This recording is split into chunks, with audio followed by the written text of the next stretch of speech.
to a barrage of needs the funding cut from them, and Israel needs U.S. funding now. We have the ability in Congress to move that forward. Now, there is a conversation about a compendium of supporting our allies here. I have very much supported our allies in this region, but let's be clear about what is the most direct need, and that is the ability to resupply Israel today for the weapon systems that kept it safe. That's Iron Dome, that's the F-16s, that's the air-to-air missiles, as well as their ability for things that we don't see behind the scenes, cybersecurity and defense of the area. Yeah. Most of these weapon systems will be produced right here in the United States. This is a return on investment for both Israel and the American worker. Well, you know, and of course, the people of Ukraine would probably beg to differ as they see their situation as quite urgent, if not more so, with actual ammunition shortages here. Would you vote for a bill that included both? You mentioned monies going to our defense contractors here in the U.S., and the bulk of that $60 billion for Ukraine would do the same. They're actually running out of ammunition, Congressman. Are you a yes on Ukraine funding? Yes. So that's exactly why I spoke to both the Speaker and the Leader to be able to bring both of these items forward. It's a top priority, that along with supporting our allies in Taiwan, as well as border security. All four of these issues are things that we have to address now, and we cannot continue to kick them down the road. The Senate has been just shortly expecting the results of the Fed reverse repo operation. There's a direct threat in all four of these areas. It's one of the reasons I've led the ability to help support our allies in Ukraine, not by sending more U.S. tax dollars directly to Kyiv, but by seizing the $300 billion in Russian assets that are right here in Europe and the United States. Help them resupply, provide them those loans that get ammunition directly to the front in Ukraine, support our allies in Israel, but also support the Indo-PACOM theater and stop terrorists coming across the southern border, directly supported by Iranian elements. In the same way that the Middle East has been under attack from these insurgents, we've got to be able to defend our own country on the home front. These four together are not only a good common sense national security solution, they're what money for national security is intended for. And let's begin by doing that conversation today and not waiting any longer. Well, it sounds a lot like that Senate bill that passed. Congressman, there's a threat hanging over your speaker's head. Marjorie Taylor Greene says you go for Ukraine funding. Yeah. So the one thing I'll say differently is the Senate bill did nothing for the southern border of the United States. And I am all for helping our allies. So you'd like to see a different border package. I understand. Slightly different language on the border. What if your boss gets fired on this, Congressman? Do you believe Marjorie Taylor Greene would trigger that motion to vacate if Mike Johnson 62 counterparties take $327.066 billion at the Fed reverse repo operation. Of multiple tours in Afghanistan, I handed him two bullets. One was the shot that was taken that ended up saving American lives. The other round was a shot that was not taken that resulted in, U.S. forces coming under greater attack.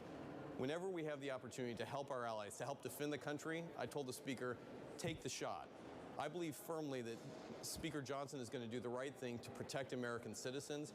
And at the end of the day, if that means jeopardizing his career to do the right thing, I stand 100% behind him. How about that?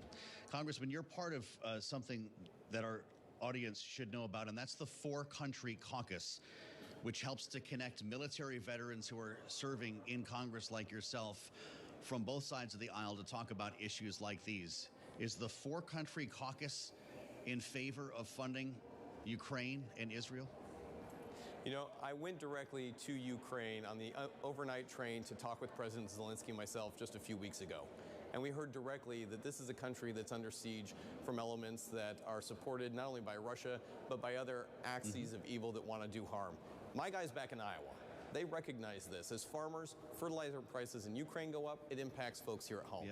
So we have a national security strategy that has got to be focused on terminating the threat. At the same time, I don't want to see another forever war. We have got to have vision from this White House on how it's going to defend this country and our allies. And I'm looking forward to working with anybody, Democrat or Republican, who will help move that national security strategy forward.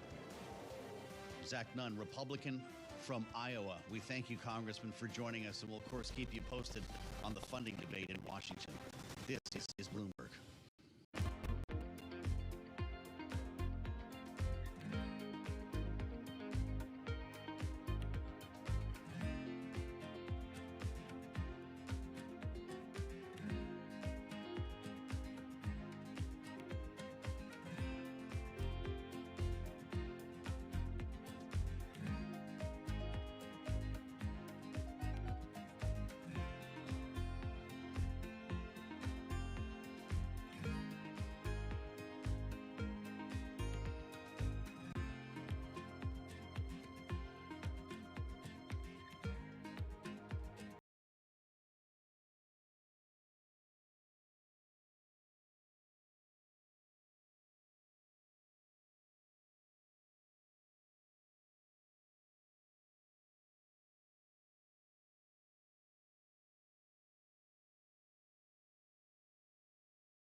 walking with the titans of banking. Hello! You guys love these meet and greet things. Me too! And driving a warship through the Pacific. You're not the typical Silicon Valley founder wearing a black turtleneck. Like, how does that play? I am a little bit of a caricature. Taking you around the world. So we're kind of in the middle of nowhere. It's incredible that this is the site of the biggest Netflix production ever in Latin America. And getting you closer to tech and business leaders like never before. You have our money, you've got world leaders on speed dial. That's a lot of power. Sometimes I think I'm just riding the Bronco and hanging out for dear life. You driving a Hummer is pretty badass. That's what I'm going for, like badass soccer mom. I'm Emily Chang, your ticket to the front lines of tech, innovation, culture, and host of The Circuit. Wednesdays on Bloomberg Originals and Bloomberg TV. Access the financial world on demand. Hear from leading economists, policymakers, and industry experts via live and on-demand webinars, only from Bloomberg. Start exploring to see what's moving the markets. Visit Bloomberg.com/webinars. Bloomberg Surveillance covers the latest in global markets and the political events that influence your world. Join Jonathan Farrell, Lisa Abramowitz, and Anne-Marie Hordern only on Bloomberg. Context changes everything.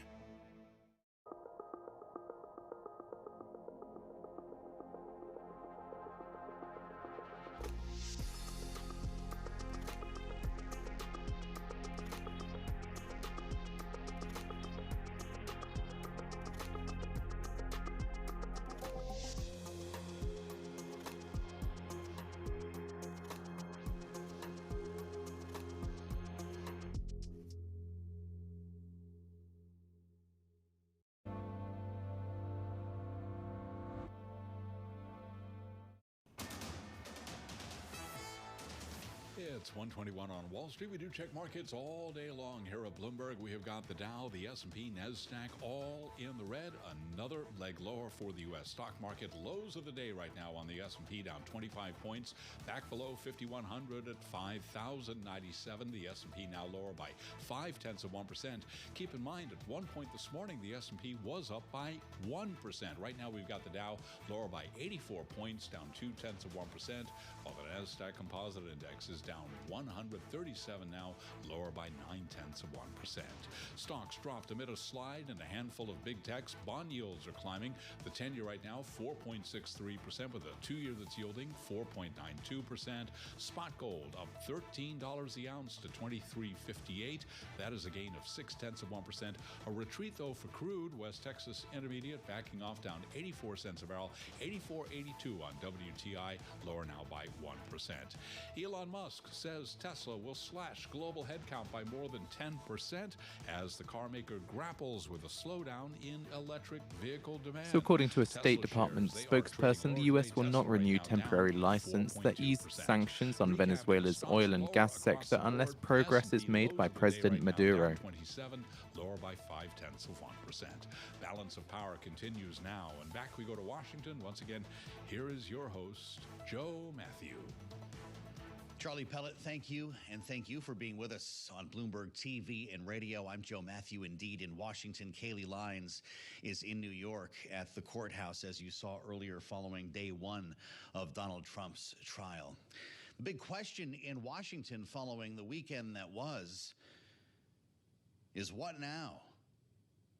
And that goes for both how to handle the situation in the Middle East with regard to a military response, potentially by Israel, one that the White House is trying to prevent or at least contain. Israel's military chief of staff says there will be a response to Iran's launch of so many missiles and drones towards Israeli territory. Visit to Mar-a-Lago and a brief conversation on Sunday morning television with some very difficult decisions to make regarding Israel and Ukraine, for that matter. And we assembled our panel to get US going on stocks this now. extend fall. S&P Bloomberg Politics 500 down contributors Jeannie Shanzano and Rick 0.53%, Davis are with NASDAQ us, down our signature panel. 0.86%, and Dow Rick, down there's an important meeting right around 0.24%. 5:30 Eastern Time today. Speaker Johnson is going to be meeting with members of his conference, having spoken with the leaders of the intelligence committees, those that are related to the subject matter at hand.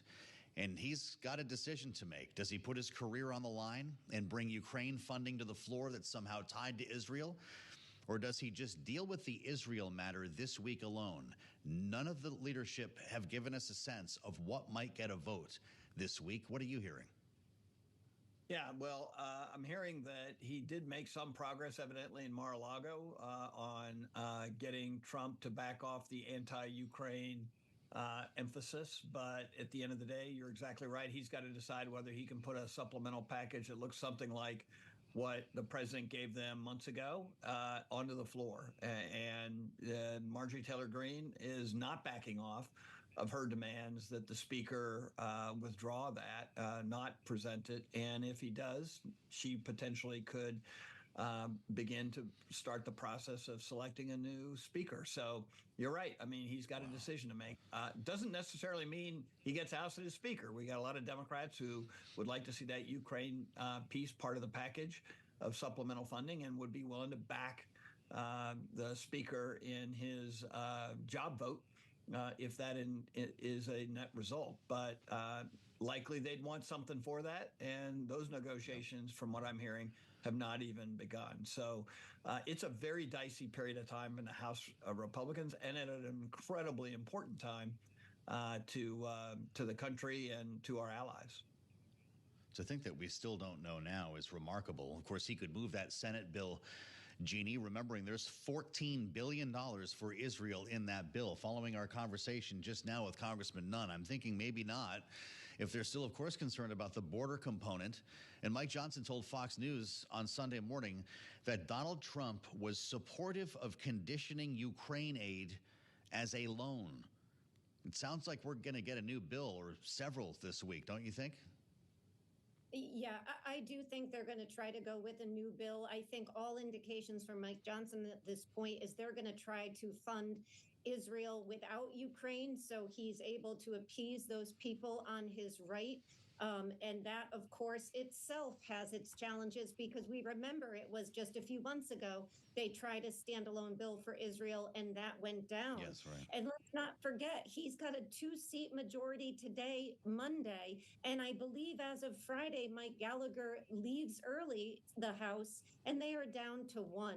So this thin majority that he has now is going to make this all that much trickier. I do think Donald Trump's public support of him on Friday is going to help. But of course, it still hasn't publicly deterred Marjorie Taylor Greene. What's your thought on this motion to vacate now that we've had a little bit of time for this to wash around here, Rick? Is Marjorie Taylor Greene really trying to get the speaker fired, or trying to determine the outcome of the House agenda to the extent that she can and raise some money while she's at it? Not a lot of people take her seriously on the former. Yeah, I'd say none of the above. I think it's all performance act on her part. I don't think she's trying to influence an agenda. And I don't think she really cares about Speaker Johnson. I think he's just a means to an end. Just when things were starting to really crater for Mike Johnson, she pulled out this device and campaigned on it, spent a lot of time over the last 2 weeks getting in the news, none of which has resulted in any productive outcomes around any agenda items. So you have to just mark it up to her typical performance requirements. She's got to get the attention she wants to be, looking powerful. And in this case, she really is a lone wolf in the House and a very disruptive force. Even Donald Trump wouldn't back her up when Johnson went back down to Mar-a-Lago, and he's one of her biggest supporters. So in this case, it's a high wire act on her part. It makes Matt Gaetz's initial effort to oust McCarthy look like child's play. She's really drawn this thing out and creating a lot of tension. Amazing stuff. As we spend time with our panel, Rick Davis and Jeannie Shanzano, Donald Trump in New York today in a courthouse as his name keeps coming up in this conversation about funding. And there's a new poll out today, Siena College, New York Times. It's one that we follow pretty closely. here on Balance of Power. The headline is good for Joe Biden, Jeannie. Biden shrinks Trump's edge in latest Times Siena poll. They're basically tied in this case, 46% to 45%, 1% for Donald Trump. But there was something more interesting in this poll to me. It found a big increase in registered voters, 9%, 9 points. Registered voters who believe that Donald Trump left the country better off. That's going to be the question that voters consider when they walk into a voting booth. And I wonder your thought on that, because a lot of people have a hard time re-visualizing the world in the midst of a pandemic and a lot of the confusion that surrounded that period of time, where we were 4 years ago. What does a Democrat do with a piece of information like that? Yeah, it's fascinating. I think one of the challenges is that Donald Trump has been less in the headlines than Joe Biden, obviously, as the sitting president. But as he begins to consume all the oxygen in the room, people will be reminded of the chaos that is Donald Trump. And that may help in that regard. But I think for me, one of the fascinating things about this poll was they talked to this woman, Beth, from Connecticut, and she said, you know, she's going to lean towards Biden because he's the lesser of two evils. And they talked about the fact that this is how so many voters feel, that they don't like either one of them, but it's going to be the lesser of two evils. And that's why I think this trial that Donald Trump is just sitting in today or starting today is so important, because people are going to be reminded as to the fact that this is a man on trial for, you know, facing 34 counts, each of which carries a 4-year potential sentence if he's convicted. And if we're talking about 100,000 voters in a few swing states deciding this thing, it can impact some people's views, and that can have a big impact on a very tight election. I'm just fascinated by the rear view mirror in this case. Rick, you're both polling experts. Donald Trump beats Joe Biden when people are asked how they remember their presidencies. 42% rate Trump's term as mostly good for America, compared to 25% for Joe Biden. What does the headline number count for when you have lines like this? Yeah, it's a complexity for Biden. He has to sell the future, and he's in the middle of a morass. I mean, this is where incumbency doesn't really do you any favors. There are a lot of positives about incumbency when you're running for president, but this is the state of American economy today. Still, the vast majority of voters are voting on the economy. They are hit by inflation. That is something that is going to perplex this administration probably through the election. They've got to get used to it. And in that regard, it's very easy to say, you know, it just seemed better before. This is the classic Ronald Reagan line, where you're better off today than you were 4 years ago.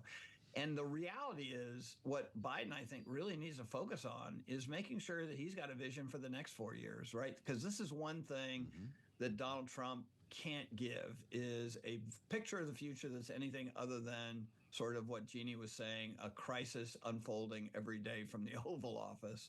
And so if Biden could come up with a plan that says, here's what the future, the next term of office for Joe Biden's going to look like, he's got a chance to get people to quit thinking about how they feel today and starting to look forward to tomorrow.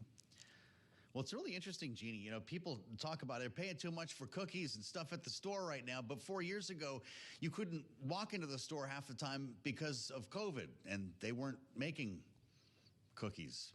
I don't know. Is it worth redrawing the world in a pandemic if you're the Biden administration?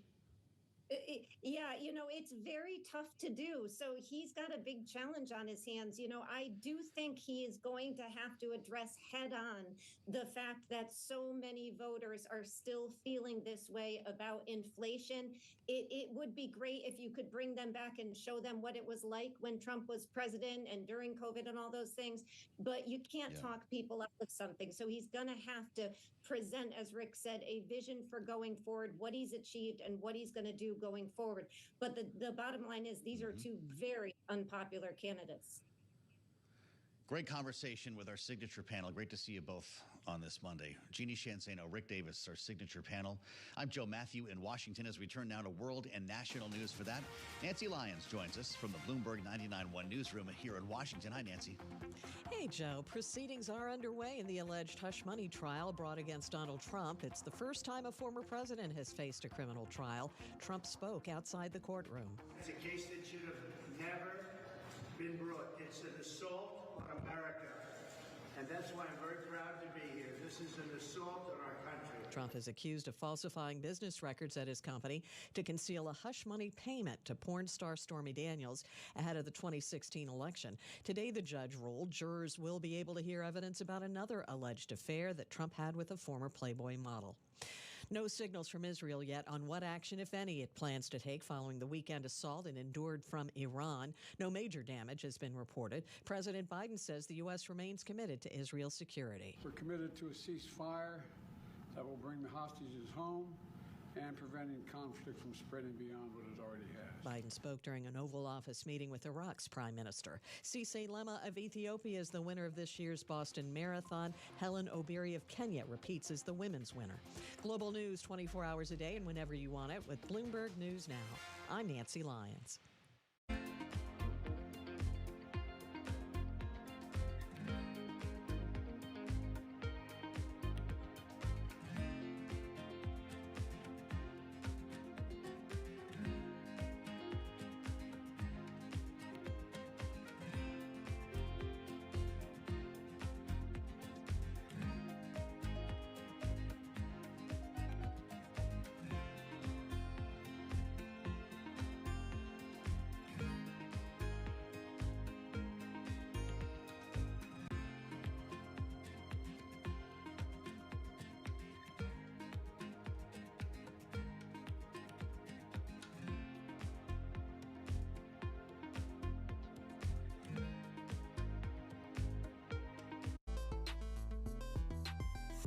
Regional sports networks. There's a lot of, it's a business that seems to be collapsing. Leagues have sort of toyed around with, should we do something ourselves? Some teams are doing like local TV and streaming. How do you see that shaking out? So I don't think I'm right on this, but my instincts keep telling me this is what's going to happen. Because if you remember the WWE, they launched their own network that had their own content and had their own pay-per-views. And it was kind of a smart, bold, ahead of its time move. And then they pivoted at the perfect time and they sold their content to, what was it? Peacock. Yeah. And that was really smart too because they were able to leverage that number as high as possible. So they always zagged where the money was and when the opportunity was. I think the opportunity for the NBA with the local teams would be to own all that themselves.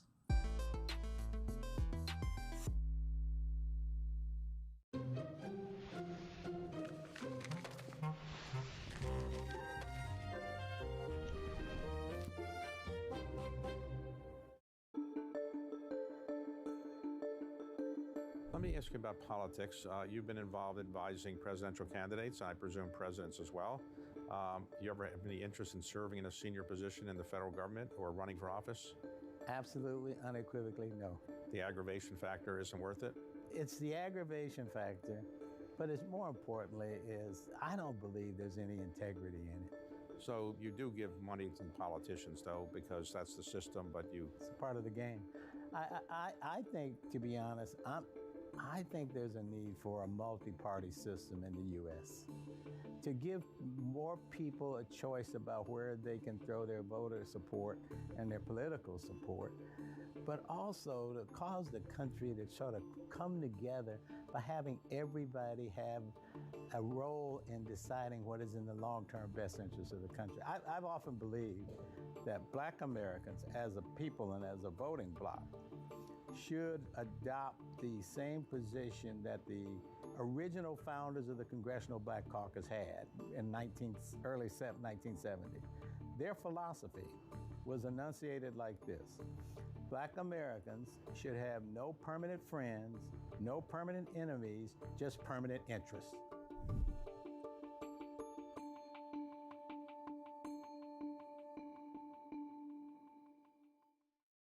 Bloomberg has enhanced search on the terminal to deliver what you need when you need it.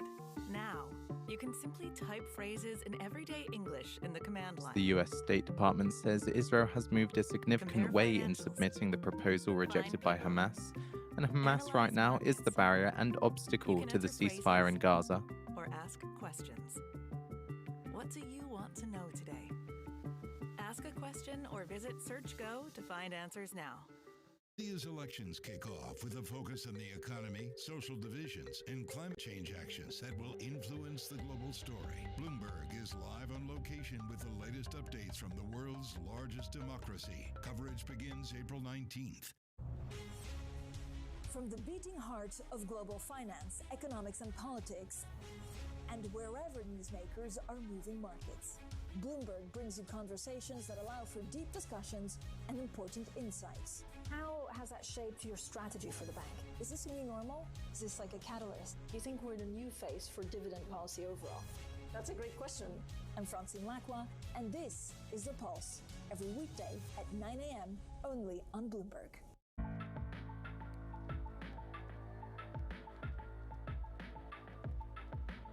This is Bloomberg.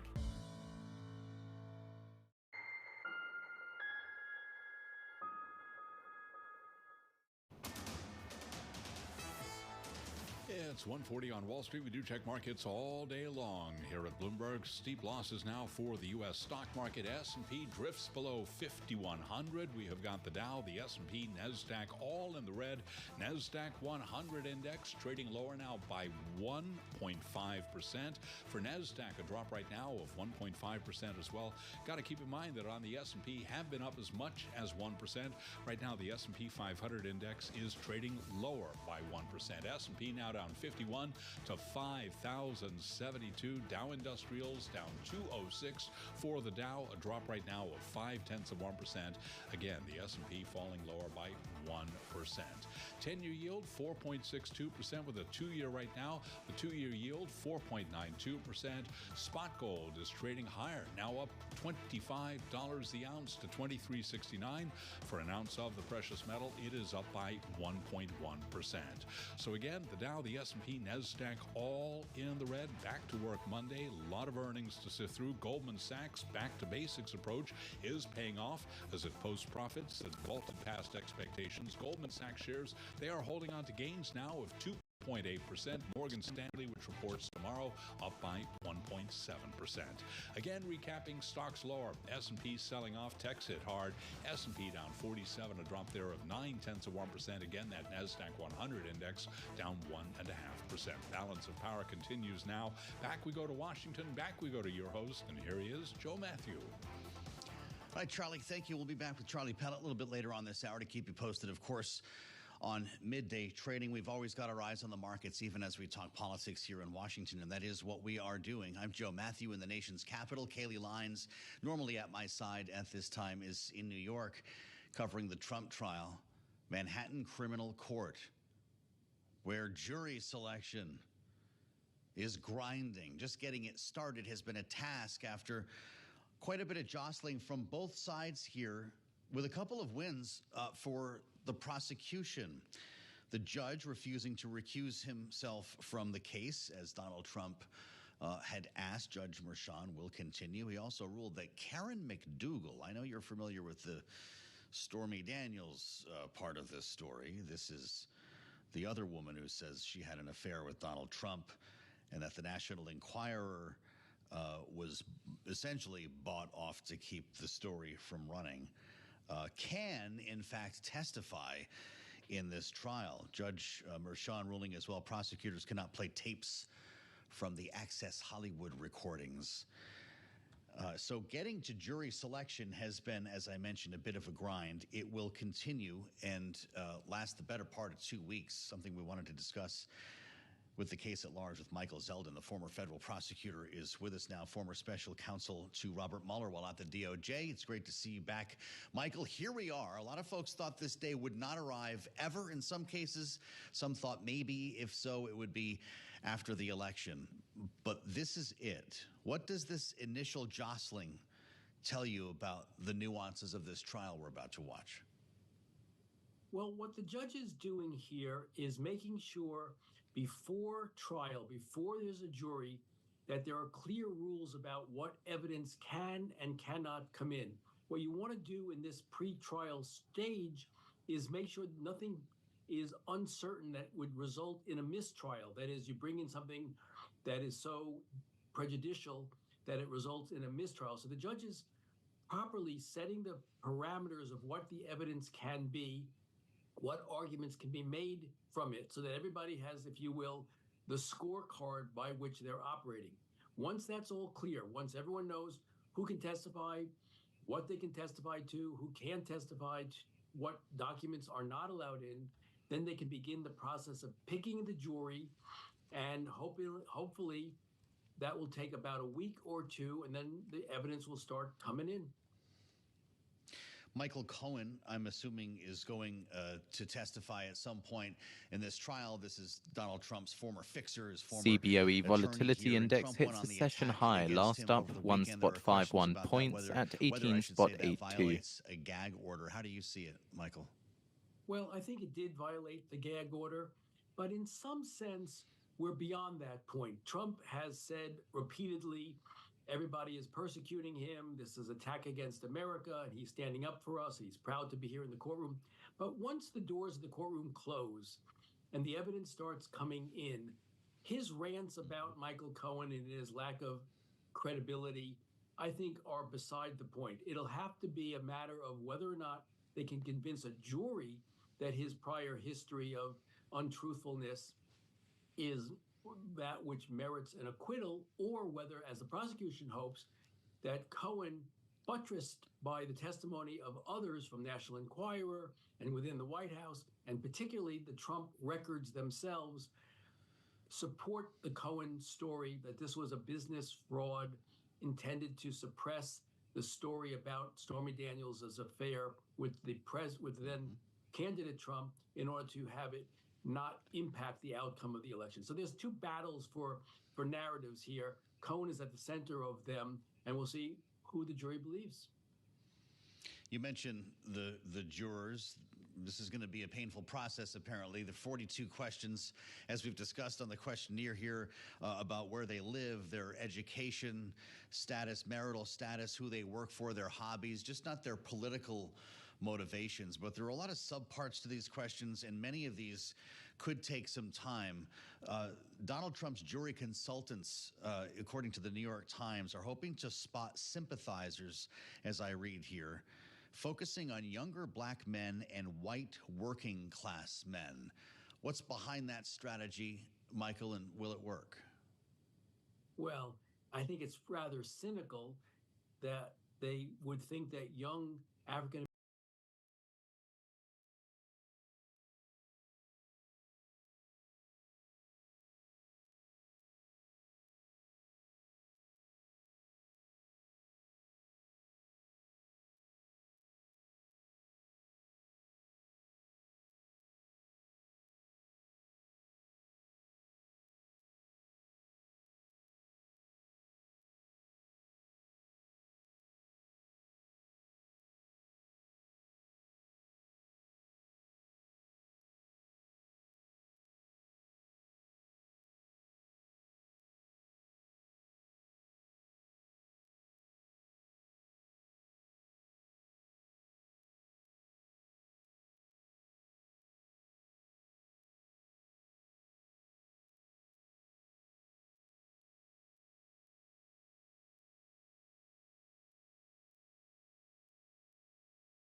fired for doing involving Kyiv and Ukraine. Joining us to talk about it, Jack Fitzpatrick from Bloomberg Government, who's been on Capitol Hill all day today working on this story.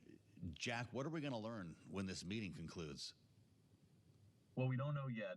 We just spoke this morning to the new chairman of the House Appropriations Committee, who will have a role in putting together the exact language when they need this to be a bill. But he said it's up to the speaker to decide if they take a shot at doing standalone bills separately for Israel, for Ukraine, for the Indo-Pacific, or if they package everything together. They are still deciding not only the packaging, but for when they do somehow vote on Ukraine aid, the question of, is it a grant or a loan?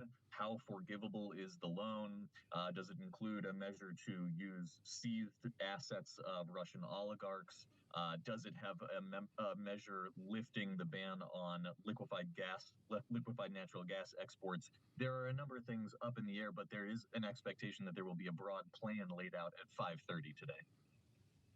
Mike Johnson was at Mar-a-Lago over the weekend. As you well know, Jack, he says he did speak with Donald Trump about Ukraine and that the former president supports something in the form of a loan. Is that what we expect will happen, as opposed to, say, grabbing that bill that passed the Senate and bringing it to the floor? Yeah, it seems clear that they're not going to just go with the Senate passed bill. They want the House Republicans want to do something more in line with Trump's recommendations, with what conservatives want. There is danger politically, excuse me, for the speaker doing anything on Ukraine, but the loan measure is something that has been floated a number of times, and you've heard more and more mainstream voices, including Tom Cole, the new appropriations chairman in the House, say there's a lot of support for that. Lindsey Graham was on board talking about it for a while. So they haven't said officially if that's going to be a loan proposal, but that is something that the Trump and Mike Johnson aligned members have continued to bring up. Mm-hmm. Do we have any sense on timing here, Jack? This is actually going to happen this week, is what we're told. But then you're going to tell me it takes time to write this, to give everyone a chance to read it, and we're going to be bumping into another weekend and another recess. How's this going to play out in terms of the calendar? You know, it may not take that long. They've been going back and forth so much. They've already seen legislative text on some proposals. Obviously, the Senate, they're not taking up the Senate's bill, but there is a bill there. They've had time to work on the language of different proposals. It's not clear if they're going to abide by the 72-hour rule in the House. They may not even vote under a rule. It might be under suspension. So if they're determined to get something done before they go at the end of the week for a recess, it is possible, because this has been brewing for quite some time now. Yeah, of course. And how about Marjorie Taylor Greene? Does Mike Johnson get fired for doing any of this week, specifically Ukraine? The threat is there. It is focused on Ukraine. The last we've heard late last week from Hakeem Jeffries, the Democratic leader, he wasn't making promises, but he said he believes there are a number of Democrats who don't want to see the speaker lose his position because of doing the right thing on Ukraine. So there's at least a hint, if not a promise, that Democrats, even if they don't vote for him, they might abstain and not vote and lower the threshold that he needs. So this seems to be much less of a threat than the one that Kevin McCarthy faced, certainly. So he thinks he may have survived this already. I think this is fascinating. And whether he got cover from Donald Trump over the weekend, I guess, remains to be seen. If you're with us on YouTube or on Bloomberg TV, you can see Jack is on Capitol Hill right now, and we appreciate your eavesdropping for us on everything that's going on here from an undisclosed location on Capitol Hill. Jack Fitzpatrick at Bloomberg Government. Watch his reporting on appropriations specifically. Jack is an expert on the funding of federal monies, and when it comes to Israel and Ukraine, he'll probably have the story first. So from me to you, keep that in mind on the terminal and on the website. I'm Joe Matthew in Washington. As we hand the baton to New York now, it's almost time for Bloomberg Business Week. And of course, that means Carol Masser and Tim Stenevec. How you guys doing? I hope it was a great weekend. It was certainly a wild one in the news. Carol, what do you have coming up today? It was nonstop over the weekend, and it feels like today. Of course, we're following what's going on in downtown Manhattan concerning former President Donald Trump. And then, of course, Tim, that hot retail sales print. That and Tesla selling off as well. We got all that and more coming up on Bloomberg Business Week, Joe. All right, looking forward to it as always. I Joe, back from my colleague Kaylee Lyons, who'll be continuing her reporting from outside the courthouse in New York. We'll meet you back here later on Balance of Power. Bloomberg Business Week starts right now.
Fixed income fix. Watch Bloomberg Real Yield every Friday right here on Bloomberg.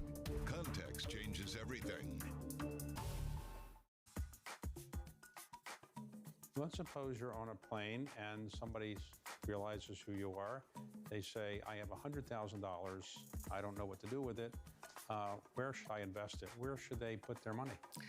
So today, it's a easier decision than it was maybe 2 years ago because Treasury bills are 5%. So I would say, regardless of how much risk you want to take, you have to put a portion there. Then you would have to ask really, an individual is the same, I think, as any institution. What is your time frame? Do you need to get access to this $100,000 in the next few weeks, the next few months, the next few years, not until you retire? And that will determine your investment decision. So what do you think is the most common mistake investors make when they have 100,000, a million, or whatever they might have? What is the most common mistake you have observed that investors make? I would say hubris and thinking you know more than you do, because every decision that you make has many, many layers. So as you're creating a portfolio, look at the risk as well, not just excited about the return. And what's the best investment advice anybody's ever given to you? Continue to learn about innovation in whatever you do, because that is where it's not exciting, that's where returns will go.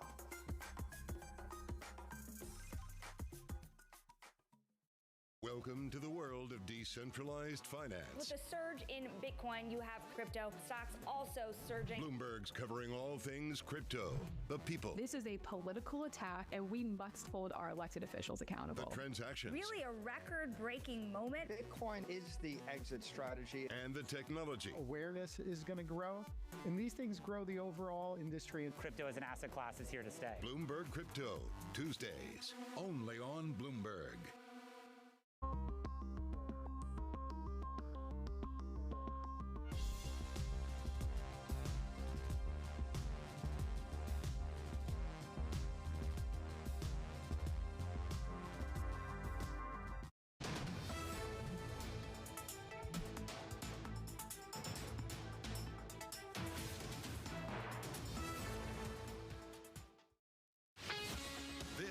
Is Bloomberg Business Week.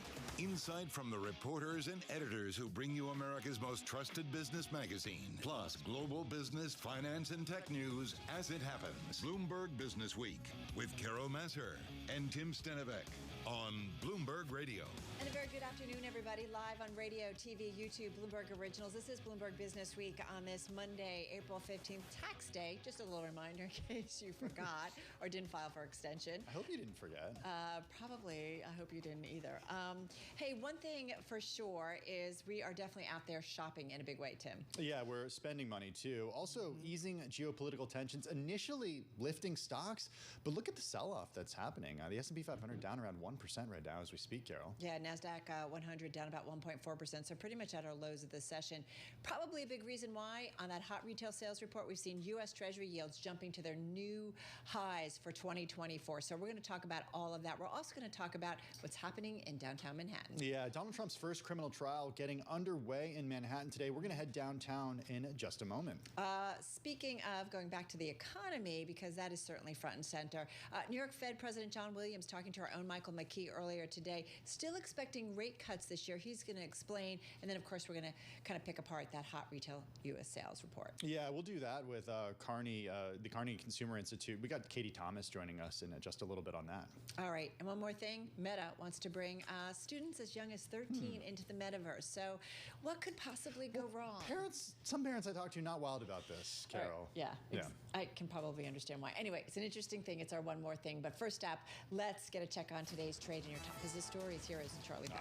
Thank you very much. We are lower across the board. Steep losses right now after earlier gains at one point this morning.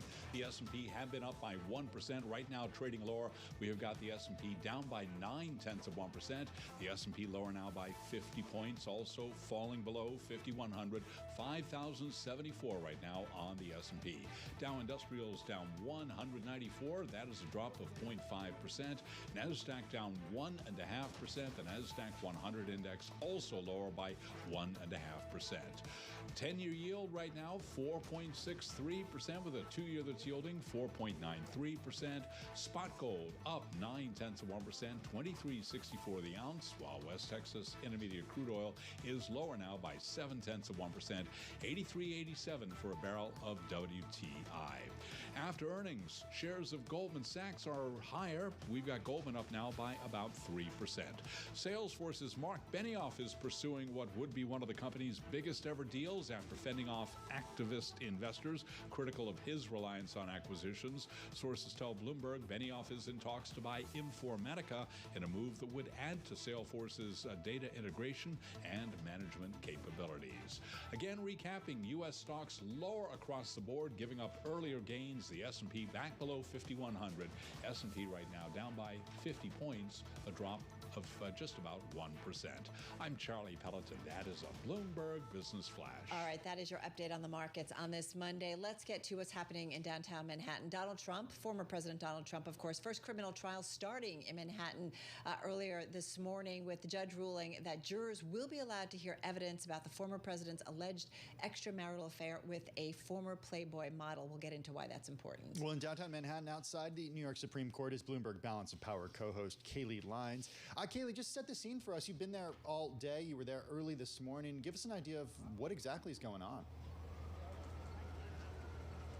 Well, it really is just the beginning of what could be week-long proceedings here, Tim. Of course, this is a case in which the Manhattan District Attorney Alvin Bragg has charged Trump with 34 felony counts of falsifying business records related to hush money payments paid to Stormy Daniels, the porn star, in the lead-up to the 2016 election. They are all up in a courtroom right now, and Trump is sitting at the defense table up on the 15th floor. And what they've been dealing with so far today are really a series of motions, including a motion to recuse the judge, which the judge denied, and several other motions related to what evidence can be presented to the jury. And it is only just now that they are going to begin the process of actual jury selection. 96 potential jurors are on their way up to that 15th floor to begin getting questioned. That jury questionnaire will include things like, do you have a true social account? Have you ever been to a Trump rally? They're going to try their best to find 12 jurors and 6 alternates who can be impartial, unbiased in assessing this case, considering it is a former president that we're dealing with here. And not just that, an active presidential Republican nominee, presumptively. So finding an unbiased jury certainly is going to be tricky work, and it's a process that could take several weeks. Yeah, that's a really good point in terms of understanding the timeline on this and why it may take a while. Some of the rulings this morning that were heard, and we mentioned in the lead into you, Kaylee, about the former president's alleged extramarital affair with a former Playboy model. Also, there was the Access Hollywood tape. There were a lot of motions. Anything of note that you think we should share with those who are listening and watching right now? Well, there really were wins for both sides. On the one hand, the judge did rule that he would not block testimony from Karen McDougal, the former Playboy model, in question and questions around that extramarital affair. Then there was also some wins for potentially the defense, including the idea that the Access Hollywood tape, which of course became pretty famous right close up to the 2020 election, the grab her by that tape will not be played, as will the testimony of E. Jean Carroll in the civil case in which Trump was found liable for sexual abuse and, of course, fined over $80 million in damages for E. Jean Carroll. That will not be considered. So kind of the defense and the prosecution maybe each got wins today, and there's going to be more questions for the prosecution going forward as they have asked the judge to actually hold Trump in contempt of court for violating a gag order that has been put into place. Trump is barred from speaking about potential witnesses, the judge and his family, others related to this case on social media, and yet there has been a number of True Social posts related to Michael Cohen, his former attorney and fixer, that Trump has posted in recent days. The judge says he will hear oral arguments as to whether or not Trump should be held in contempt on April 24th. Hey, Kayleigh, just before we let you go, you mentioned, of course, that he's the presumptive Republican nominee for president, the former president, that is. To what extent does this take him off the campaign trail during what many would argue is a very important time? Yeah, Tim, this quite literally physically takes him off the campaign trail as he has to be here in person as a criminal defendant for every day of this trial, which will be every weekday aside from Wednesdays, really limiting his ability to travel around the country, especially to key swing states and actively campaign. It also will limit him financially as he's spending millions of dollars on his legal defense, those resources not able to go to typical campaign activities. And then, of course, there is this idea that Trump has been using court appearances historically to advocate for himself, to talk to the press, get that free earned media, make his case to his supporters and the American people.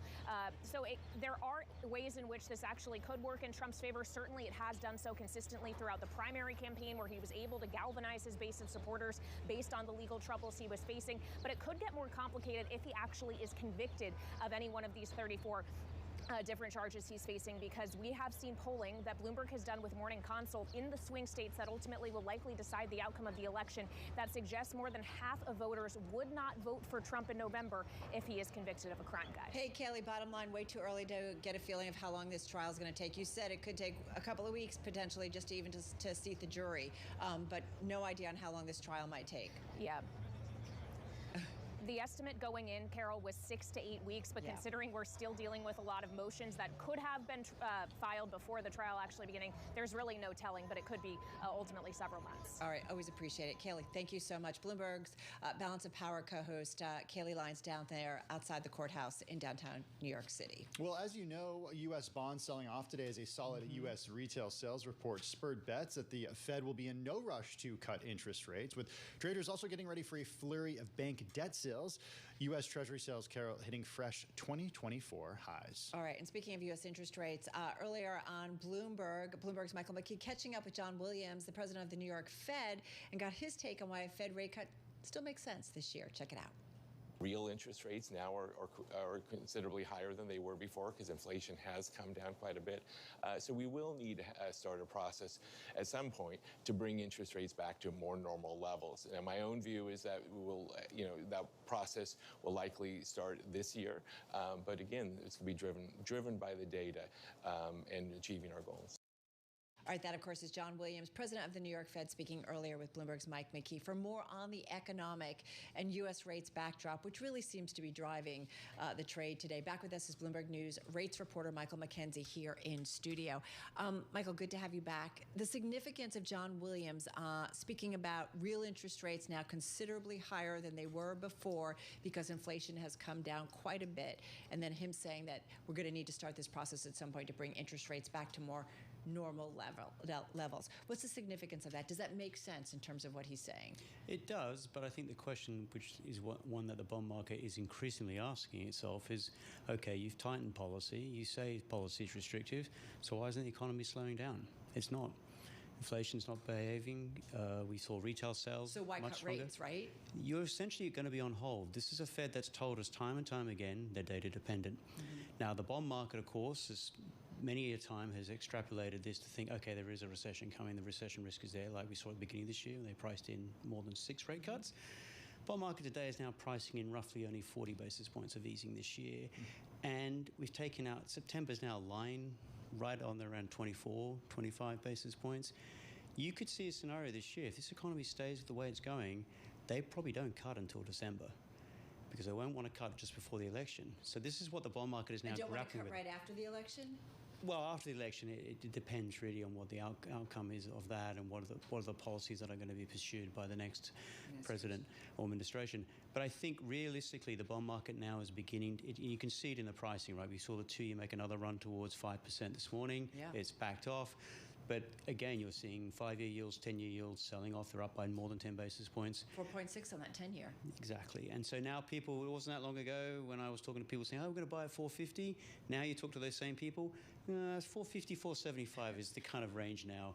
This is it's been a repricing by the market. Anyone in this repricing that you're speaking to talking about hitting 5% again on the 10-year? It's there. You'd have to really see, can we get through 475?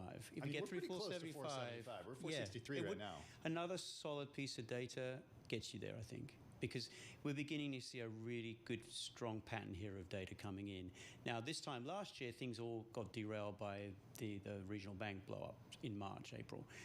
This time, if the data stays strong, heading further towards, say, Memorial Day, and don't forget too, oil prices. They came off today, and there seems to be some evidence here that people aren't that concerned about the geopolitical risks out there. But oil prices have been ticking up, and again, that's going to feed into headline inflation. You know, it's interesting. We've spent so much time talking about the strong retail sales report and how the numbers, even the previous numbers, were revised upward. Having said that, consumers picked up their spending in March, but continued to show restraint toward big ticket items. And I don't know, we seem to highlight that in a big way. Do you think that that's significant and maybe says something about consumers? Yeah, they're spending, but they're not necessarily committing large amounts of money to big things. No, but then if I'm a consumer and I've got money market funds, I'm getting 5% plus. So maybe they've just made a rational decision that for the first time since really 2006, Do I really 2007, need that car or dishwasher? I'm actually getting pretty good income with pretty much no risk. I'm certainly not getting 5% plus from a bank account. Right. So, I mean, maybe they're deferring spending for that. I mean, you could make a case, though, if they're not spending big on goods, is it because they already did that during COVID and coming out of the pandemic? Yeah. I mean, we have other evidence that shows that particularly boomers are really spending a lot on holidays, travel. So there's plenty of activity going on. It's probably more about the fact that goods price inflation has come off a lot. I think what's really of concern to the bond market now is the service sector inflation. It's not moderating. And again, as anyone who goes out and tries to book a hotel or for the summer, airfares, they're all going up, plus auto insurance, health insurance. These are things that really came through in last week's CPI, and it continues a trend that's been going on for a while. Do you think any recent comments, not from Fed speakers or members of the Federal Reserve Board, but specifically from Jay Powell, reflect this persistent inflation? I get the impression when I listen to Jay Powell that he really wants a soft landing and he thinks that they can thread that needle. I've yet to hear him. He kind of pushed back the first 2 months of CPI. Right. So tomorrow when he talks, we don't know what he's going to say. It's sort of unscripted Q&A apparently afterwards.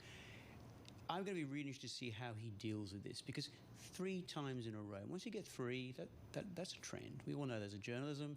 3 times, it's a trend, right? You've got a story, right? We're talking about 3 inflation prints. Hotter than expected. Or data points. That keep telling us that they really don't have inflation under control. And if you want to understand why the bond market is getting increasingly antsy, are we really in a world where 3% inflation is going to be where it is?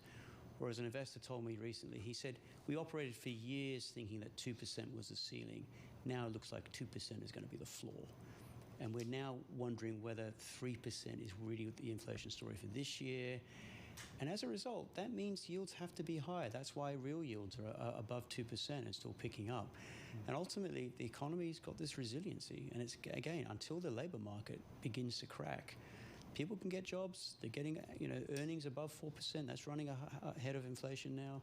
That's a solid economy. Now, I think Powell wants that soft landing. He wants to be able to trim rates a couple of times. But we'll have to see, because he's data dependent and he hasn't given us a framework for inflation and how they really feel about cutting. And you can't not help but think, in terms of macro factors that are out there. As you say, the labor market continues to stay tight. And you do wonder that if there just aren't enough workers for all the stuff that needs to be done, I mean, maybe we are in a different macro environment going forward that supports that idea that inflation is not 2%, right? Or that 2% level doesn't make up. Like, I do think a lot about these macro factors, the shift to green. We've talked about it a million times. There's just things going on in the world that make me think, certainly as an observer, and I think others too, that 2% just doesn't make sense. Yeah, and I think obviously COVID's played a huge part, because the big difference between, if you look at the global financial crisis, was they didn't do enough fiscal stimulus. Yeah. So we relied on central banks to slash rates to zero, and then hopefully magically activity was going to return to normal. It took a long, long time. It also got people thinking, okay, where do I invest to make a decent return? So it was tough for the bond market. Now you got yields in that 4.5%, 5% zip code.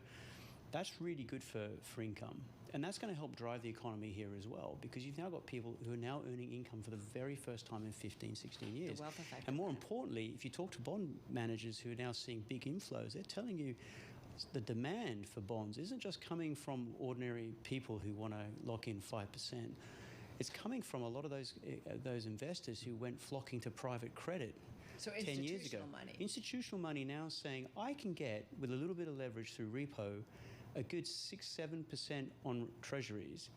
Why am I going hunting down for private credit and locking my money up for 10 years with private equity? And no risk. And Larry Fink talked about this in the earnings call from BlackRock on Friday. Yeah. So you can feel, as bad as it's been for the bond market, and let's face it, the bond market's down 2.5% and change already this year, there is money wanting to come into these bonds and buy them. Hey, Michael, we only have 20 seconds left here, but Jay Powell's speaking tomorrow. Apart from that, what's the next catalyst that you're watching for the bond market? I guess it's going to be the inflation numbers towards the end of this month, and then it's payrolls. Yeah. Plus, of course, we have the Fed meeting to come as well. But I think it's going to... Just a few weeks away. It's the data. I mean, we're all data dependent here. Yeah. And hey, Tim, did you know we're data dependent? Michael McKenzie told me that. It was the first time I'd heard it. We've all been. Yeah. Just kidding you. Michael McKenzie, great stuff as always. Bloomberg News rates reporter Michael McKenzie joining us here in studio. Still ahead, we've got the latest trip up for shares of Tesla. Also data dependent in a way. You're listening and watching Bloomberg Business Week. The selling, we're near our lows.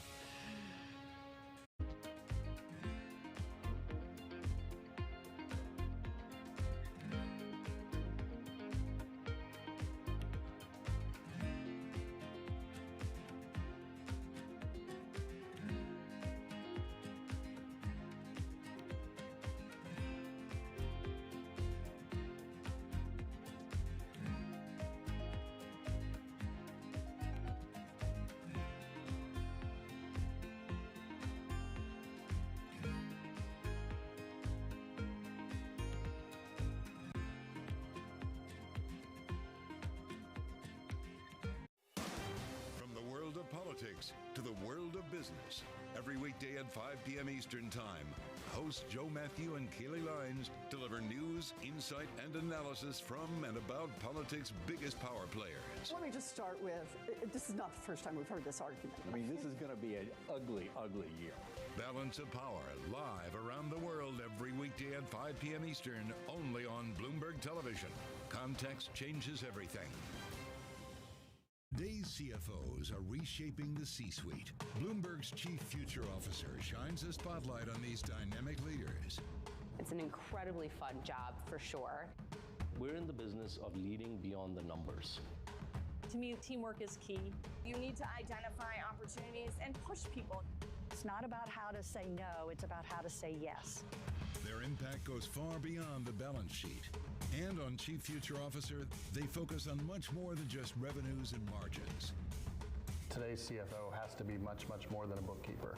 I talk more about culture today than I talk about numbers. It's not just about debits and credits and digits and dollar signs.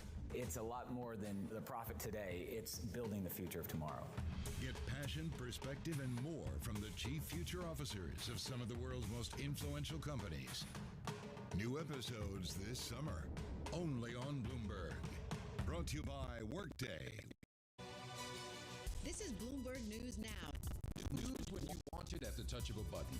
Another volatile day on Wall Street. We're seeing big moves. All eyes on Capitol Hill as Democrats and Republicans. Today's job numbers casting doubt on the Fed's next move. Inflation remains front and center. And that's news when you want it with Bloomberg News Now. Get it 24/7 on the Bloomberg Business app, Bloomberg.com, and anywhere you get your podcasts. Bloomberg News Now. Context changes everything. Always on the heartbeat of the tech spread across global markets. The real-time data aspect is going to be important. We're going to bring you expert analysis on that. Sure. Don't miss Bloomberg's interview with the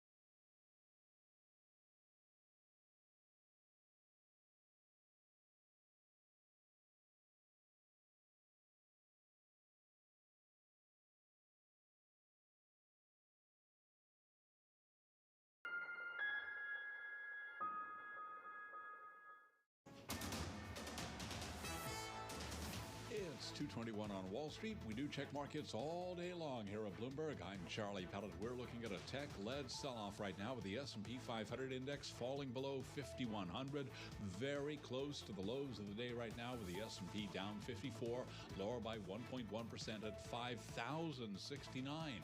The Dow Industrials are down 220, a decline of 0.6%, while the NASDAQ Composite Index is down 261 now. That is a drop of 1.6%. The 10-year, the yield there, 4.63%, with a 2-year that's yielding 4.94%. Spot gold is up 1% right now. Gold at $23.68 the ounce on spot. We've got West Texas Intermediate crude oil trading lower. Crude now down by just about 0.1% at $85.66 a barrel on WTI. A tech-led sell-off underway. Again, the S&P down by just about 1%. Alcoa shares are higher after both the United States and the United Kingdom imposed new restrictions on trading Russian aluminum, copper, and nickel. Russia remains an important producer, accounting for 6% of global nickel supply, 5% of aluminum, and 4% of copper. Again, Alcoa shares, they are up today on a down day for the rest of the market. Alcoa up now by about 4.5%. So again, recapping, stocks lower. S&P now down 56, a drop there of 1.1%. I'm Charlie Pellet, and that is a Bloomberg Business Flash. Thank you so much for that update, Charlie Pellet. Well, shares of Tesla trading lower today, down 4.9% on the latest drop of negative news, including a Bloomberg exclusive about two of Tesla's top executives leaving in the midst of the company's latest rounds of job cuts. That's according to people familiar with the matter. That's right, Tim. And the other news is about Tesla moving to slash headcount by 10%. And then, of course, there are the bigger, broader metrics to consider for Tesla, really everybody in the EV space. And they are an overall slowing EV uptick and growing global competition. With all things Tesla, back with us is Bloomberg News, Bloomberg Television co-host of Bloomberg Technology, Ed Ludlow in our San Francisco bureau. Ed, I was commenting on our editorial call this morning. Oftentimes when you see a company, you hear news of a company making WTI crude futures reversed losses to trade above $85 a barrel. React positively to that news, but not so in this situation. Yeah, I mean, the stock is down almost 5%. And, I think that this is just a situation where the initial news of, and by the way, the language Elon Musk used is more than 10%, which I'll get to in a second, but I think it's just more evidence that things are quite hard at the moment for Tesla. There's a lot that's happened in quick succession. We only just got first quarter deliveries that were 62,000 units below what the street was expecting. And the reason I say that Elon's language in a memo he sent to staff is important. He said more than 10,000. Actually, what I'm hearing in the last couple of hours is that many teams across Tesla saw cuts much closer to 20%, much deeper cutting in specific teams. So I think we still need a bit of a sense of how deep this is, but I think it's quite severe given Tesla's scale. Well, it is always too, right? Knowing the specifics, right? The specificity. I mean, this is a company that employs, according to our Bloomberg metrics, more than 140,000 people. So they employ a lot of people. But we want to understand. Until last night. Until last night, exactly. But we want to know, as you said, in different teams, you want to know which teams, right? And maybe what it says about the strategy of the company. And then I want to roll on top of it this exclusive that you and Dana Hull have on about 2 senior executives. I always get a little concerned about when members of the senior executive ranks start to leave a company and maybe what it means. So roll it all together and maybe what we know more specifically about what's going on inside at Tesla. In the first instance, what I'm hearing is that actually roles relating to AI, particularly Autopilot and Optimus, the humanoid robot, have been less impacted by this. The story you're referring to is that Drew Baglino, who was until last night the senior vice president of powertrain and energy, he ran anything that was related to batteries, both cars and storage-wise. He has left Tesla. And what we reported in the first instance is that actually he'd resigned. He was not part of the layoffs, but that he had left of his own volition. And he went out on social media a few hours after we broke that story and confirmed the report. But it's really important. I would consider it as sort of the latest in an exodus of intellectual capital. Drew has been at Tesla for 18 years. And he had a massive portfolio of responsibility.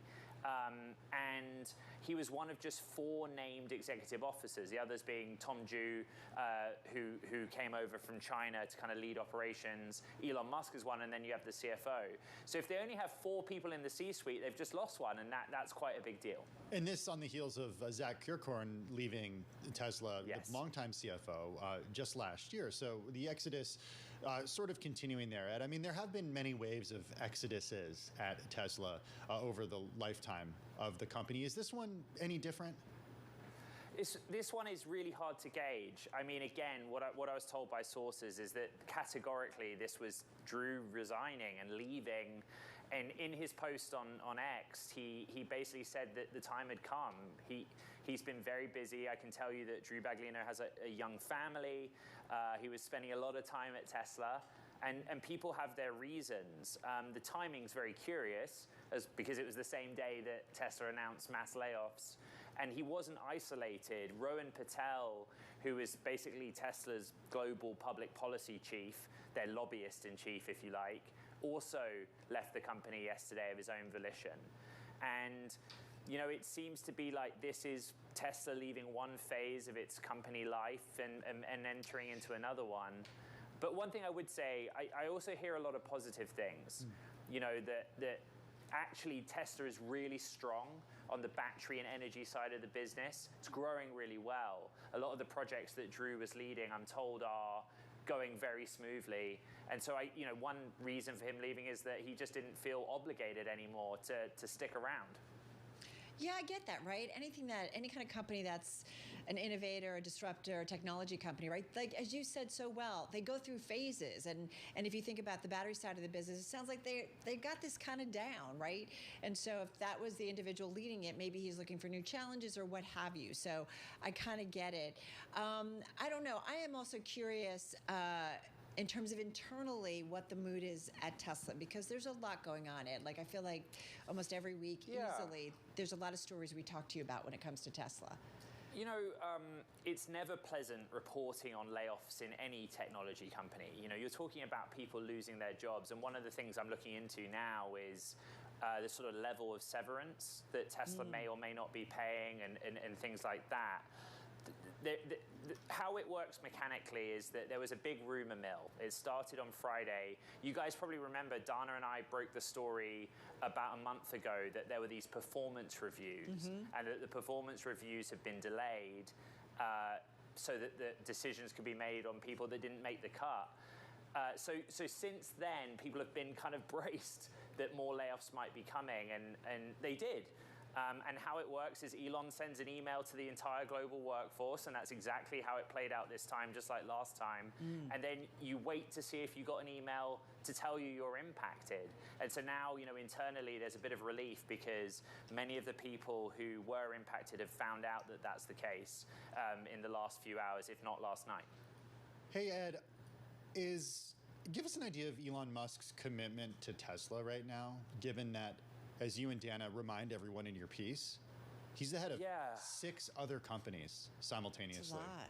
Yeah, so to recap, Elon Musk is the CEO of Tesla. He's also the CEO of SpaceX. He has an official role with XAI. He is the CEO of X, the platform and company formerly known as Twitter.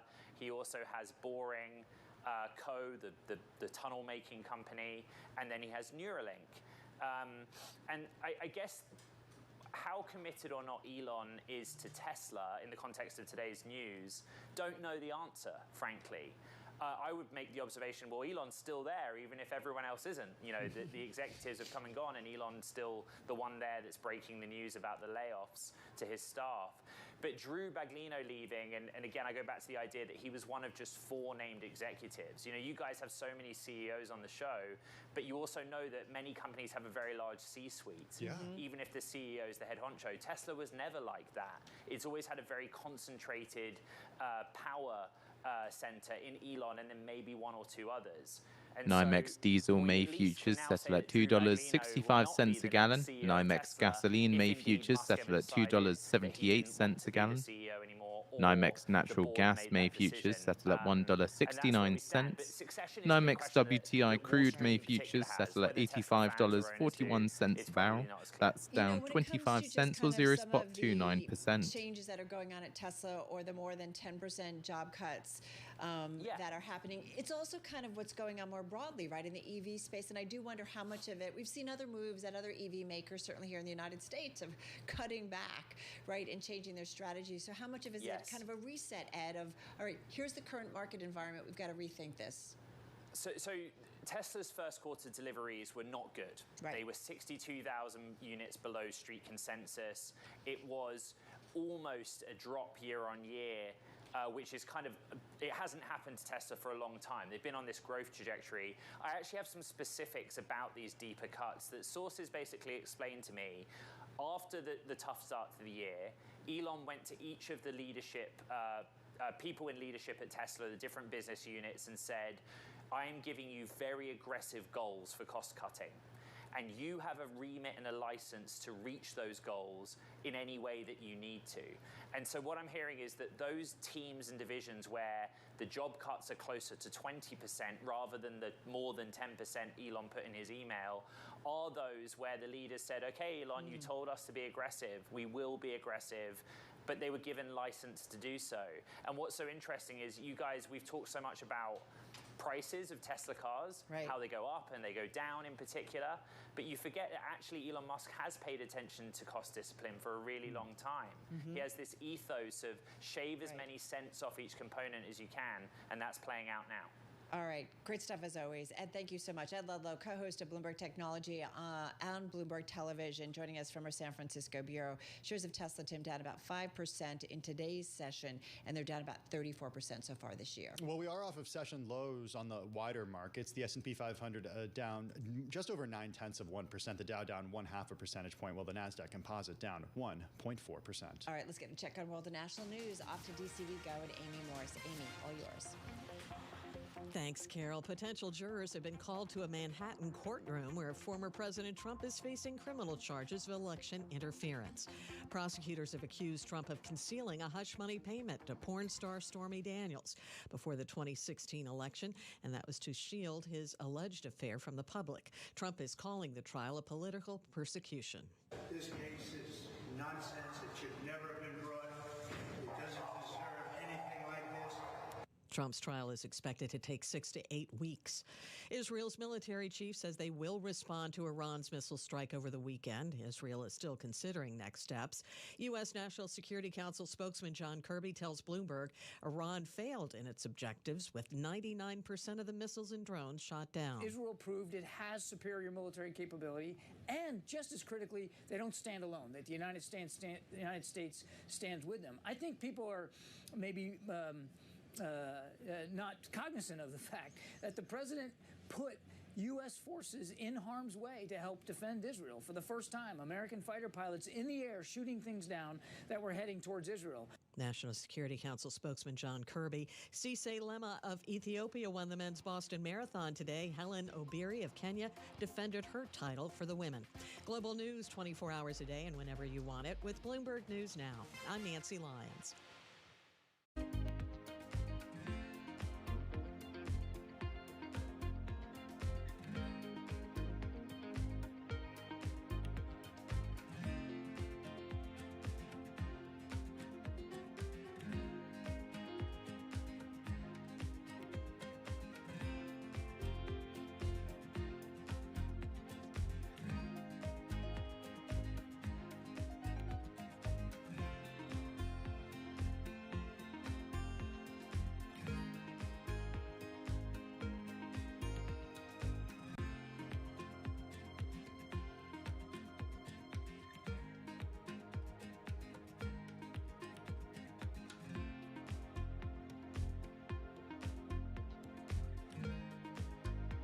I think this will probably go down in history as one of, if not the largest financial crime ever. I cannot imagine a scenario where $8 billion just disappears. Bankman-Fried has pled not guilty to multiple fraud charges. Sam was just too important in the crypto community. When someone says, I'm going to give $1 billion in the next 2 years, like that catches everybody's attention. As time went on, their ideas got like weirder and weirder. I don't think he even had almost a conception at some point that it was wrong or right. I think he just had the mentality that he has to win. This committee will not stop until we White House Press Secretary Jean Pierre says gasoline prices remain well below the peak of 2022. Will this be the last of its kind? No. This is the nature of capitalism. Get over it.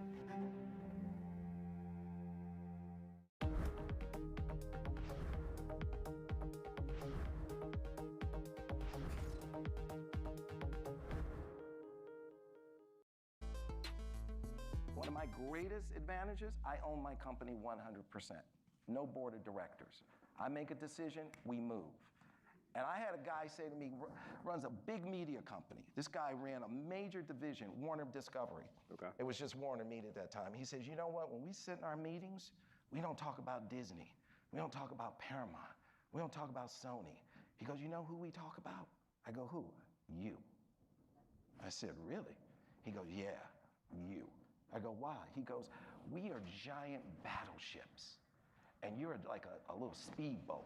And if there's gold on the beach, you run rings around us, get to the beach, take the gold, and by the time we turn our battleship around, you've already taken the gold. I go, that's right. I'm always gonna be that entrepreneur. I started my company from my dining room table 30 years ago. 30 years ago. And I started by calling every television station, asking them to carry my once-a-week show. On average, they all said no 50 times, and I worked through about 50,000 no's to get 150 yeses. That guy that was at that dining room table trying to pay his phone bill is that same guy today, 30 years later. That fire is still in my belly. I still run scared, and I'm still running after that vision of building the world's biggest media company.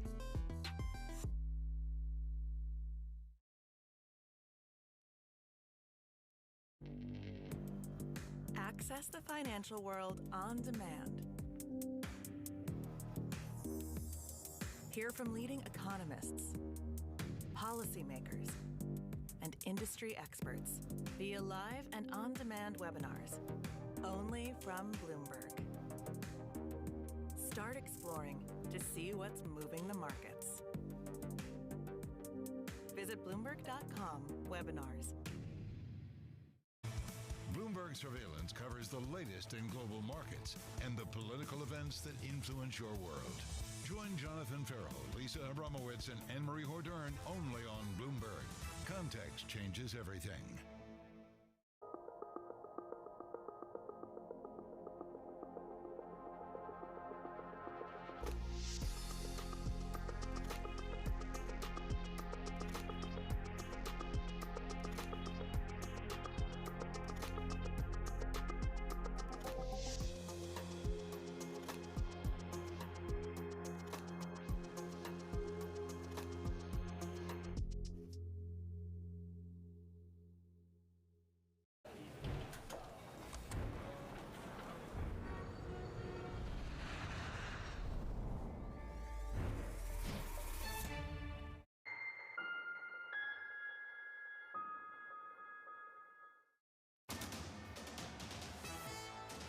It's 2:40 on Wall Street. We do check markets all day long here at Bloomberg. Stocks very much in the red right now, with the S&P giving up a 1% gain earlier in the session.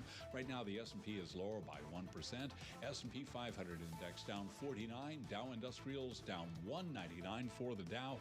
A drop right now of 0.5%. That NASDAQ Composite Index down 235 points now, a decline of 1.5%. 10-year at 4.63% with a 2-year right now that's yielding 4.93%. Spot gold is up $25 the ounce to $23.89 for gold, an advance of just over 1%. A retreat today for West Texas Intermediate crude, lower now by 0.2%, $85.49 for a barrel of WTI. Equities, though, lower across the board. The world's largest tech companies are weighing heavily on stocks as bond yields climb after solid retail sales spurred bets that the Fed will be in no rush to cut rates.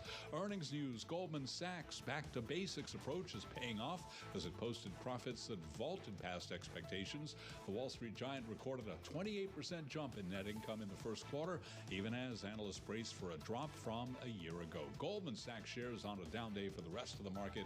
Goldman up now by 2.9%. Morgan Stanley tomorrow. Morgan Stanley shares up now by 1%. Again, recapping, stocks lower. S&P now down by 0.9%. I'm Charlie Pellet, and that is a Bloomberg Business Flash. All right, really appreciate that. Charlie Pellet there with some of the names and companies we're watching. The other thing that really set the tone right out of the gate, it feels like, this morning, although the tone has changed a little bit, and that is the U.S. retail sales report. Rising by more than forecast in the month of March. And then you had the prior month also revised upward. Bottom line, we know this, Tim, you and I have been talking about this. U.S. consumers are out there shopping, and that is largely continuing to fuel economic growth here in the U.S. economy. And yet, as our next guest will share, what consumers have in their wallet is actually what's giving them the most stress. Here to explain is Katie Thomas, lead of the Carney Consumer Institute, with us from Pittsburgh, Pennsylvania. Katie, good to see you again. Thanks for joining us this afternoon. I want to talk about this morning's data that we got, because that's certainly setting the tone for a lot of what we're seeing, at least when it comes to yields today. Is that not necessarily matching up with the stresses that you're finding at the Carney Consumer Institute? Oh, no, actually, Tim, I think it matches up perfectly, which is, even though there's still some stress on the consumer wallet, what we heard from consumers in the U.S. is that their stress went down slightly. And so I think you're seeing that reflected in these retail numbers. And so the way our index is structured is twofold. One is to capture what we call sensitivity. So that's the voiced stress. And that is still there, right? We all still feel stressed. It's like you feel tired, you feel busy, you feel stressed. But in order to mitigate that, we have what we call our flexibility metric. And that's more the optionality consumers have, the agency they have, the ability to impact. And what we found is that more objective metric helps to really mitigate some of that vocalized stress, which is why we're seeing exactly what we were hoping to prove out with our index, which is that consumers are still spending, even though we kind of feel stressed. It really shows both sides of that coin. Hey, what are they spending on, though? Because the retail sales report that we got this morning, Katie, said that maybe U.S. consumers are less reluctant to spend on big-ticket items. So break it down for us and what you guys are seeing and hearing. Yeah, absolutely. One of the things we're digging into as a result of our indexes is discretionary spend and needs versus wants. The hard part about that is sometimes it's not doesn't fit as neatly into categories as we would like it to be. So how people think about what's a need versus a want, take a new pair of shoes. Sounds discretionary, but if you have a growing kid, that may be more of a need. Even something like a vacation feels very discretionary, but if your beach vacation may be that must have that you have to have year over year. So that is a lot of what we're seeing, which is sort of experience and then the things that come along with it. So I want to take vacation. I want to go out to eat. I still want to go out and enjoy time with family and friends. And then there's things that come along with it, depending on your interest of choice. But we've seen a tapering in some of those pandemic stock up areas such as home decor, even beauty at times. A lot of us got very influenced during the pandemic.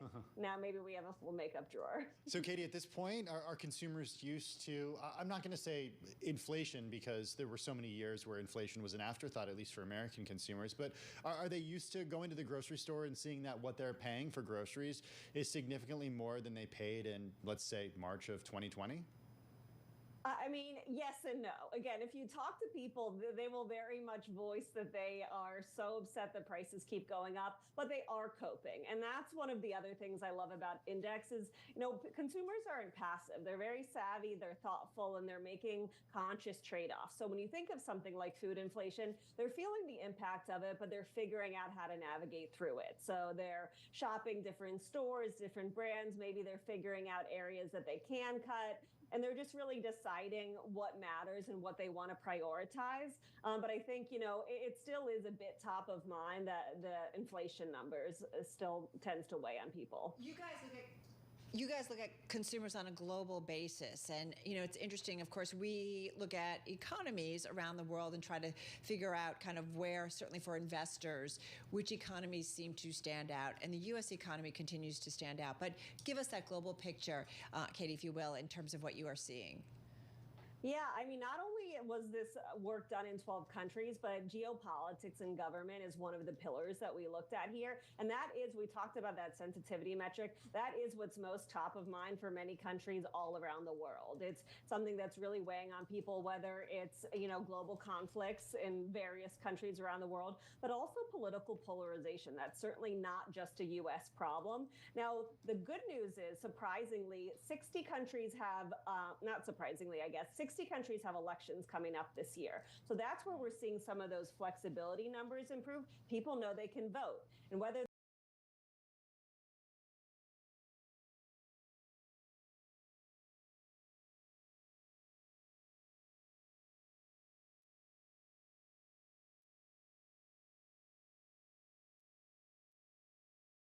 but we see on firing drones and missiles at Israel, for example, and certain potentially stress associated with geopolitics.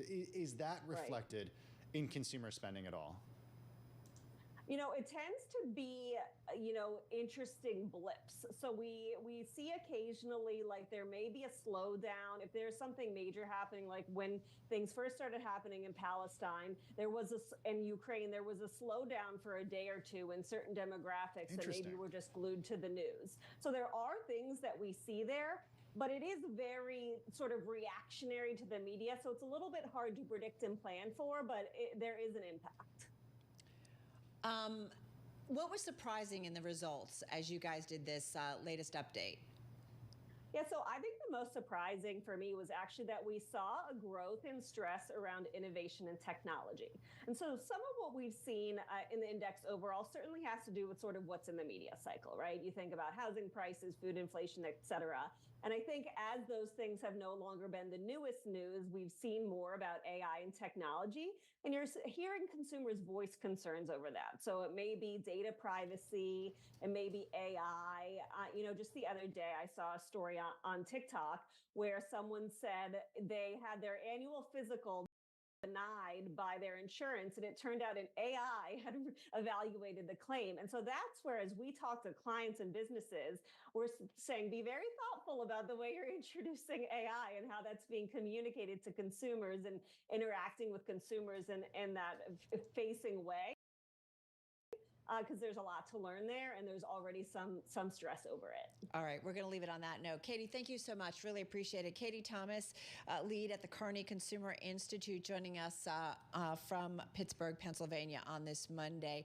Hey, do want to mention a few headlines crossing the Bloomberg terminal. This is coming from X, of course, formerly known as Twitter, and it says that they have formally been subpoenaed by the U.S. House Judiciary Committee, subpoenaed to provide information on the Brazilian Supreme Court orders, also saying that they have responded to the U.S. Judiciary Committee for that subpoena. And of course, go ahead, Tim. Yeah, I was going to say the context here is that last week we reported that the company formerly known as Twitter believes that some of the Brazilian court orders they've received are not necessarily in line with Brazil's internet privacy and net neutrality law or its federal constitution. The company saying that recently in a post on none other than X. Right. We've written about how that the Brazilian Supreme Court has been targeting Elon Musk in an investigation into the dissemination of fake news and disinformation. So some headlines crossing. We'll bring you any more context as it is known. All right, you are listening and watching Bloomberg Business Week. Carol Master, Tim Stanovic. Stocks pretty much at their worst levels of the session. This is Bloomberg.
Liquidity is the lifeblood of an airline. We make very conservative decision making about when we raise funding and how we raise funding. We try to diversify our sources, and we're always very focused on the actual rates.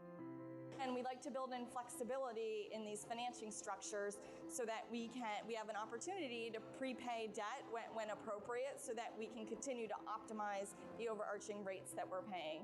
What have you learned with the dynamic move of the interest rates that we've seen from Chairman Powell? I mean, do you go fixed structure or floating structure, much more like what they do in Europe? Yes and yes. We have a mix currently. It's a little bit of a different model than what I was used to in the public company space. Say in some ways we provide ourselves with a natural hedge, leaving some of our debt floating and some fixed. You have to have the short-term discipline to sort of circle the wagons around cash. I mean, cash is oxygen. I know where every ounce of cash is going, but we also have to be nimble around that as well, because things change by the day. I know the folks who aren't willing to invest right now may have large pockets of investment in the future. So I want to be in front of them. They may not be a buyer at this point, but I do want to spend a lot of time in front of that other set that is a buyer at this point. They're interested. They want to be an early adopter of the stock. They're interested in the story. As elections kick off with a focus on the economy, social divisions, and climate change actions that will influence the global story, Bloomberg is live on location with the latest updates from the world's largest democracy. Coverage begins April 19th. Why do the biggest names in business choose Bloomberg? That is a great question. It's a great question. Great question. Great question. That's a question I get all night. Bloomberg. Brent crude futures settle at $90.10 a barrel, which is down 35 cents or 0.39%. From Bloomberg World headquarters, I'm Charlie Pellet. Former President Donald Trump's social media startup shares are plunging after the company registered its sales for potential resale. Right now, we have got shares of Trump Media and Technology Group plunging by 17%. Trump Media and Technology Group is the parent of Truth Social. It filed to register shares, including those held by insiders and linked to warrants. The move is the first step toward opening the door for Trump and other insiders insiders to get approval from the company's board to begin capitalizing on their shares. Again, shares of DJT, that is the ticker, trading lower now by 17.3%. Marinus Pharmaceutical shares are plunging today after the drug developer said its late-stage trial for epilepsy drug ganaxolone did not meet the criteria to stop the study early. Shares of Marinus Pharmaceuticals, they are plunging now by 82.8%. Apple's iPhone shipments slid a worse than projected nearly 10% in the quarter ending in March, reflecting flagging sales in China despite a broader smartphone industry rebound. The company shipped 50.1 million iPhones in the first 3 months of the year, according to market tracker IDC, falling shy of the 51.7 million average analyst estimate compiled by Bloomberg. The researchers say the 9.6% year-on-year drop is the steepest for Apple since COVID lockdowns snarled supply chains in 2022. Apple shares lower now by 1.9%. And Elon Musk says Tesla will slash global headcount by more than 10% as the car maker grapples with a slowdown in electric vehicle demand. And those are some of the top company stories that we have for you at this hour. I'm Charlie Pelletan. This is Bloomberg. You're listening to Bloomberg Business Week with Carol Messer and Tim Stenevec on Bloomberg Radio and Television. It is Bloomberg Business Week. That's Carol Masser. I'm Tim Stenevec. Let's go to Washington, D.C. now for a check of the latest world and national news. We got Nancy Lyons standing by in the Bloomberg 99.1 newsroom. Hey, Nance. Thanks, Tim. Donald Trump is calling his first criminal trial that started today an outrage and a political persecution. He is the first former president to stand trial on criminal charges. Margaret Bolgavera is a professor of psychology at John Jay College of Criminal Justice. She has more on the jury selection process now underway. The judge gets to make the final ruling on who's excluded for what we call cause, so that if the judge finds that the juror cannot hear the case fairly and cannot be an impartial jury, then that person will be excused by the judge, and there are unlimited numbers of excusals for cause that can be used. Cavera says they do not need to find people who've never heard of the case, but they do need to find people who say they can be fair and impartial. Jury selection could take as long as 2 weeks, with the full trial lasting as long as 8.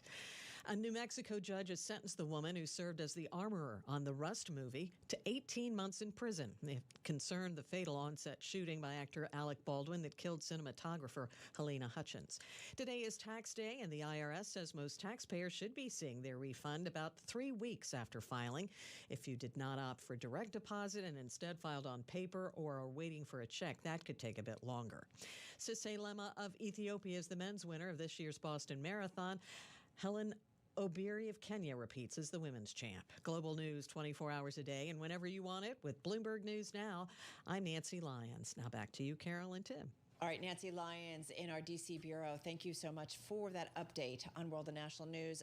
Just a quick update again on the markets, because we're pretty much hovering at our worst levels of the session. So down about 1.2% on the S&P 500. That means about 60 points to the downside.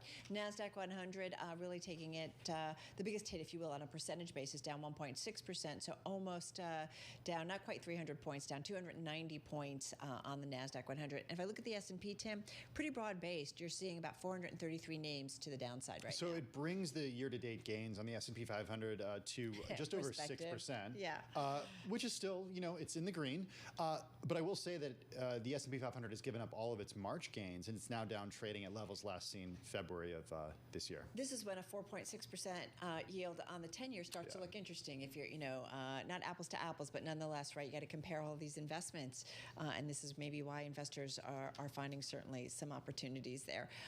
We do want to get to one more thing this hour, and this has to do with a story that definitely popped out for us. And it has to do with Meta Platforms looking to bring its virtual reality headset into classrooms. Yeah, students as young as 13 years old, for example, could take a trip to ancient Rome or tour the Metropolitan Museum of Art from a classroom in the Midwest. This is according to Meta Platforms. It's preparing to launch a new educational product that uses the virtual reality or metaverse platform from Meta Platforms. Yeah, it's kind of an interesting time as We kind of kid a little bit in the newsroom. We're like, what could go wrong? But it's kind of interesting, the timing when you think about social media and how it is definitely on the radar of regulators here in the United States, globally, and you do see congressional inquiries into what social media companies are up to. Not just social media, the role of technology in the classroom. I mean, there are some classrooms, some schools in New York City that are actually experimenting with locking phones up during the school day to try to improve student academic performance. I've talked to parents of students who haven't been doing well in school because they're watching YouTube during class. So yes, you can bring a computer or technology into the classroom, but it's going to be no competition with a teacher in terms of finding interesting stuff. All right, you can find it. It's certainly a story that you can find at Bloomberg.com and also on the Bloomberg terminal. All right, folks, for those watching on TV, the close is up next. Tim and I continuing on Bloomberg Business Week. We continue to talk a lot of things that are impacting the markets and also get an update on shipping.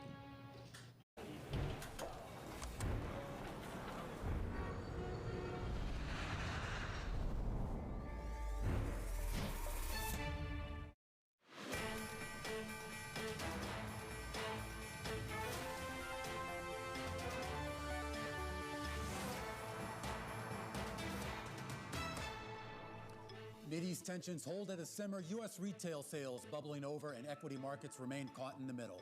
Live from Studio 2 here at Bloomberg headquarters in New York, I'm Romaine Bostick. And I'm Scarlett Fu. We're kicking you off to the closing bell here in the U.S. We have the S&P 500 falling below 5,100 right now, 50.67. That's down 1.1%.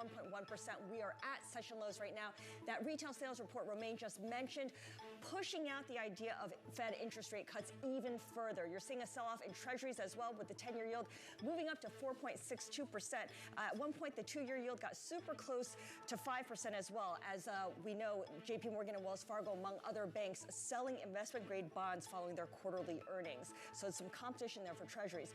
We also see NYMEX crude now little changed on the day. It was interesting because for most of the session, oil had shrugged off Iran's attack on Israel, but now you're seeing it come back a little bit at about 85.60 for WTI, and dollar sees a strong bid. You actually have yen hitting a new low of 154.45. Watch for 155, Romaine. There's a lot of options with a strike price at 155 set to expire today. Yeah, a lot to watch today, but let's zoom in for just a quick second on that 10-year yield that Scarlett had up 10 basis points higher here on the day, and that renewed seesaw in Treasury rates, really reminiscent of some of the swings that we saw back in early 2023. As yields spike, so too does the volatility. The MOVE index, as of Friday, was already up 30% over the past 2 weeks, not far from the highest levels of the year. The only thing more volatile than the yields themselves, though, are the opinions on Wall Street as to where they go next. Bank of America's Mark Cabana seeing opportunities to go long duration, saying, look, there are no Fed hikes really in the cards right now. Gennady Goldberg over at TD Securities, he's staying long 5-year real rates and favors cautiously buying duration on those dips. However, Barclays strategists, they're maintaining a short position on the 10-year because of what they say is still sticky inflation. Meanwhile, massive volatility today in the metals market. That includes the biggest intraday swing in aluminum prices since that $200 peak to trough move back in October of 2022. New sanctions from the Biden administration barring delivery of Russian aluminum, copper, and nickel to the LME and the Chicago Mercantile Exchange. While that ban only covers a fraction of the transactions out there, the fear is we could see a significant reduction in Russian flows into some of those more lucrative Western markets. This has put a strong bid under U.S. metal stocks, with Alcoa up as much as 7% today. Century Aluminum is up as much as 9%, and Southern Copper at one point trading above its record high. Now, that news on metals dropped on Friday, just as the market was bracing for an escalation in Iran-Israeli tensions. Now, we headed into the past weekend with the market on edge about geopolitics. Some of those concerns alleviated, but a lot of those concerns still open for question. But for now, Scarlett, the worst-case scenarios have yet to materialize, and that's leading to maybe a little bit of a pause in the safety trade, which we saw last week with everybody rushing into VIX and gold, treasuries, and, of course, into oil itself. Absolutely. The strong bids into oil, as Romaine just mentioned, driving a leadership change in the stock market. Yes, the equity market's resilience often credited to big tech, but actually in the past month or so, it's big oil that deserves a shout out. So take a look at the white line. That is XLE, the ETF that tracks energy stocks, up about 15% in 2024 versus a 6.5% gain in the NASDAQ 100 that over the course of today's trading has shrunk to about 5%. Now, investors adding a geopolitical risk premium to the price of oil remain it's anywhere from $5 to $10 at a time when OPEC Plus is keeping supply pretty tight. Absolutely. Well, we're going to stay on that topic and kick things off to the close here with Greg Brew over at the Eurasia Group, an analyst focusing on the geopolitics of oil and gas. He's the author of Petroleum and Progress in Iran, as well as a relatively new book out along with David Painter called The Struggle for Iran. Greg, great to have you here on the program. I think all of us were on edge heading into the weekend, waiting for that attack. We did see that attack on April 13th, unprecedented to be sure. The first time that we've seen Iran launch missiles towards Israel using its own forces from its own territory here. The big question, though, Greg, everyone wants to know, is that it? Is this over? Well, absolutely. Thank you so much for having me on. Indeed, an unprecedented attack from Iran against Israel. Hundreds of drones and missiles launched from Iran directly at Israel.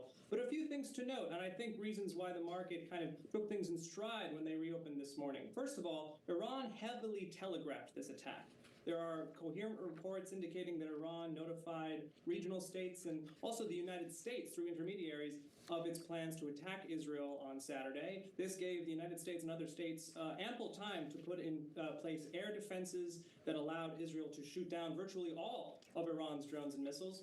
The result of the attack being relatively little damage to Israel. This attack, as you mentioned, was largely baked in. I think the price of oil had already added a risk premium as we went into the weekend. So it largely met expectations. Right now, concerns are, what will Israel do in response? Well, everyone's waiting for a sign that Israel will retaliate against this attack. Well, that's what I'm curious about. I mean, we heard from the IDF chief of staff a little bit earlier. I guess he gave a speech at our air base over there, basically making it clear in his words here that Israel has no choice right now, Greg, but to retaliate in some fashion. The question is, what does that retaliation look like? Is this going to be one of those minor tit-for-tats where they hit maybe a site in Syria or somewhere else? Or is this a possibility that we could see much more of a direct attack on Iranian territory itself?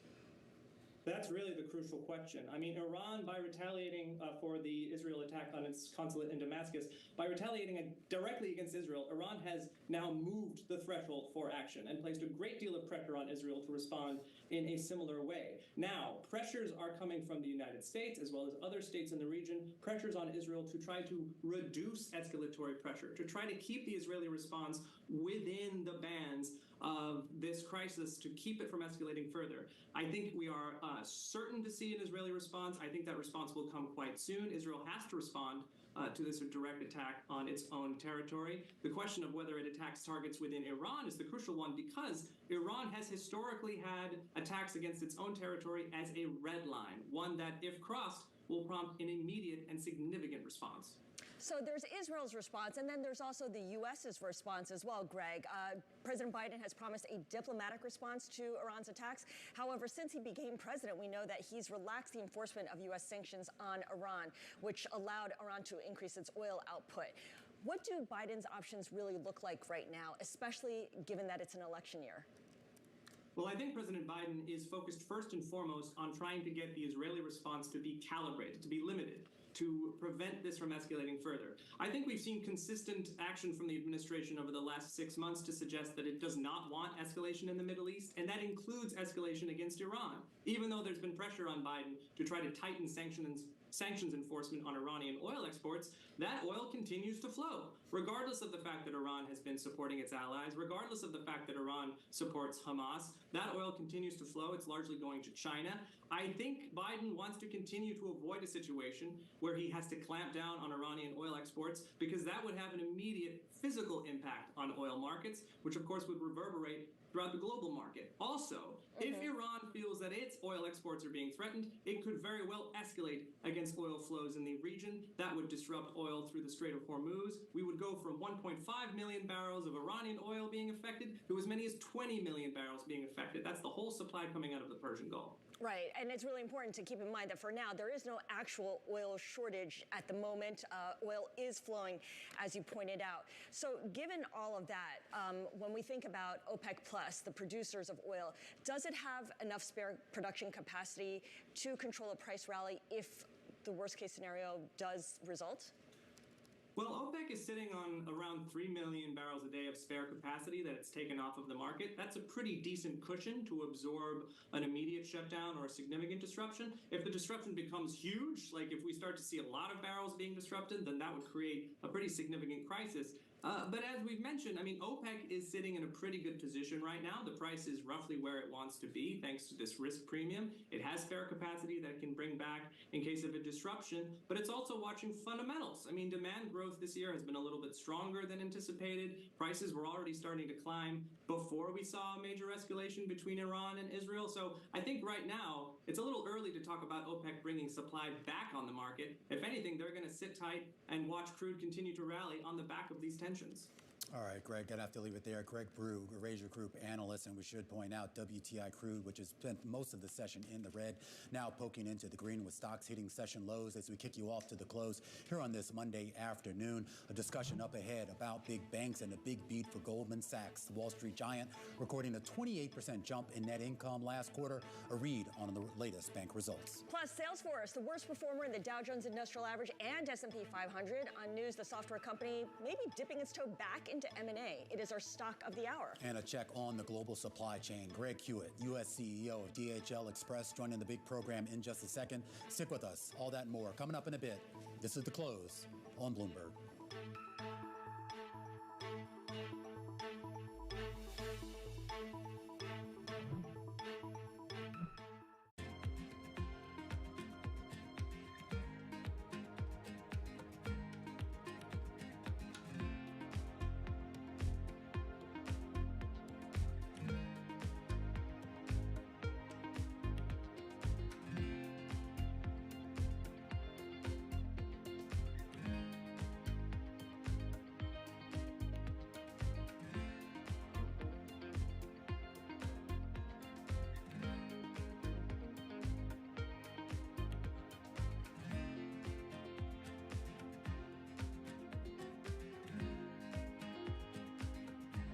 Season 2 of The Circuit.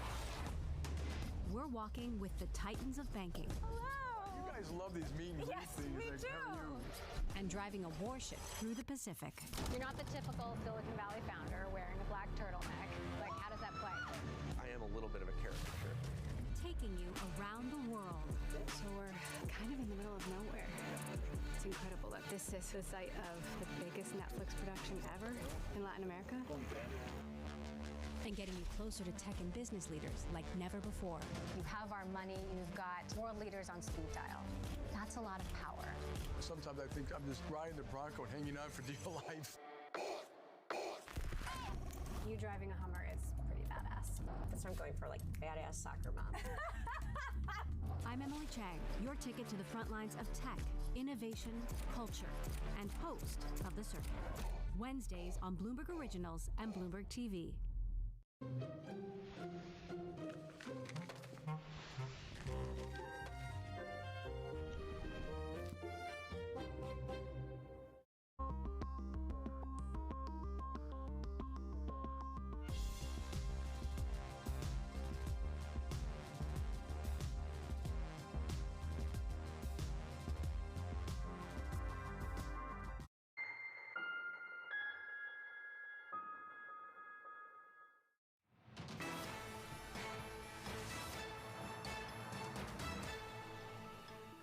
JP Morgan and Wells Fargo kicking off a likely parade of Wall Street's biggest banks tapping the U.S. bond market.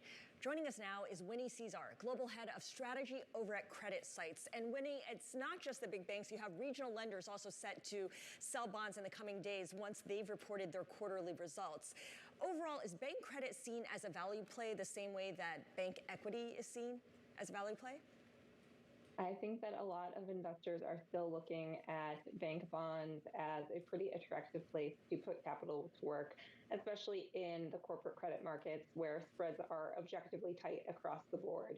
But there is still some relative value left in banks, especially for some of those smaller regional lenders, but even for some of the larger banks like Citigroup. Right, and they're all taking advantage of it right now. You mentioned tight spreads. We've seen a record pace of issuance in the U.S. investment-grade primary market, even as rates are staying higher for longer. Issuers clearly are taking advantage of that tight risk premium, the tightest since 2021. What kind of catalysts do you foresee widening these spreads? Well, we had initially expected that these elevated rates and the rates market volatility that you were talking about a little bit earlier on the program would start to shake loose spreads.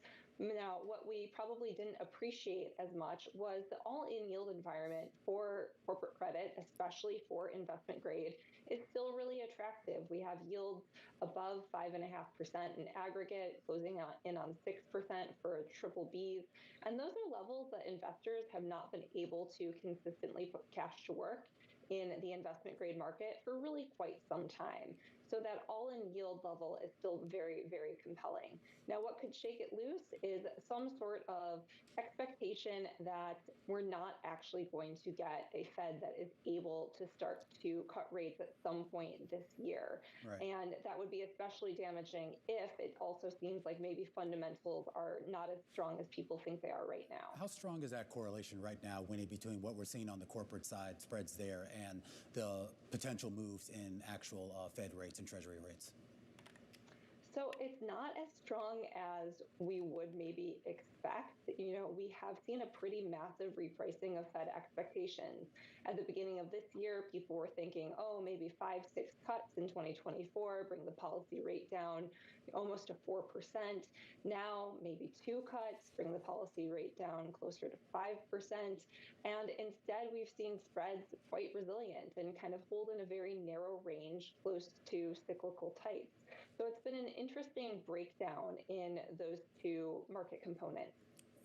I talk to so many people, Winnie. I keep saying, you know, how attractive things look in the corporate space, particularly on the investment grade side, how cheap, even I've heard that word tossed around here.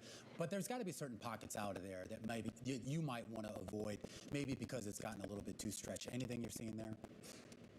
Sure. I think that the thing that we're most concerned about is the focus on credit over duration risk. Credit risk has had a tremendous rally. We've seen high yield outperform investment grade pretty materially. Spreads tighten to very tight levels. Triple C credits that are not expected to default are kind of viewed as going concern, trading at very tight levels. And we're a little bit concerned that perhaps the optimism there is a little bit too much. And instead, we do like buying duration at these elevated Treasury yield levels. And when we look at the adjustment in spreads for some of the very deeply discounted bonds, which tend to trade a little bit tighter, that adjustment is less than it was in much of 2023. So duration is definitely looking much more attractive in our opinion. All right, Winnie, always great to talk to you. Winnie Cesar there, Global Head of Strategy over at Credit Sites. Closer look at what's been going on in the corporate bond market, and that is on the back of those results that we got out of Goldman Sachs. David Solomon getting his mojo back. We're going to recap the Wall Street Bank's blowout first quarter with the CEO there touting the results on this morning's earnings call. Reflects the strength of our world-class and interconnected franchises and the earnings power of our firm. This performance was aided by the swift actions we took last year to narrow our strategic focus and play to our core strengths.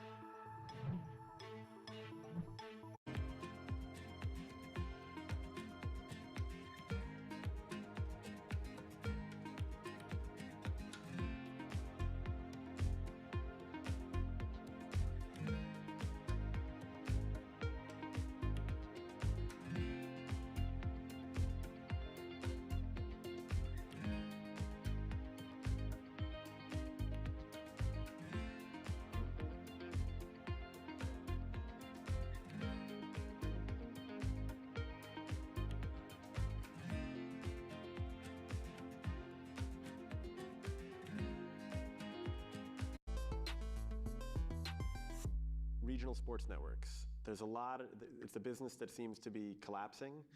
Leagues have sort of toyed around with, should we do something ourselves? Some teams are doing like local TV and streaming.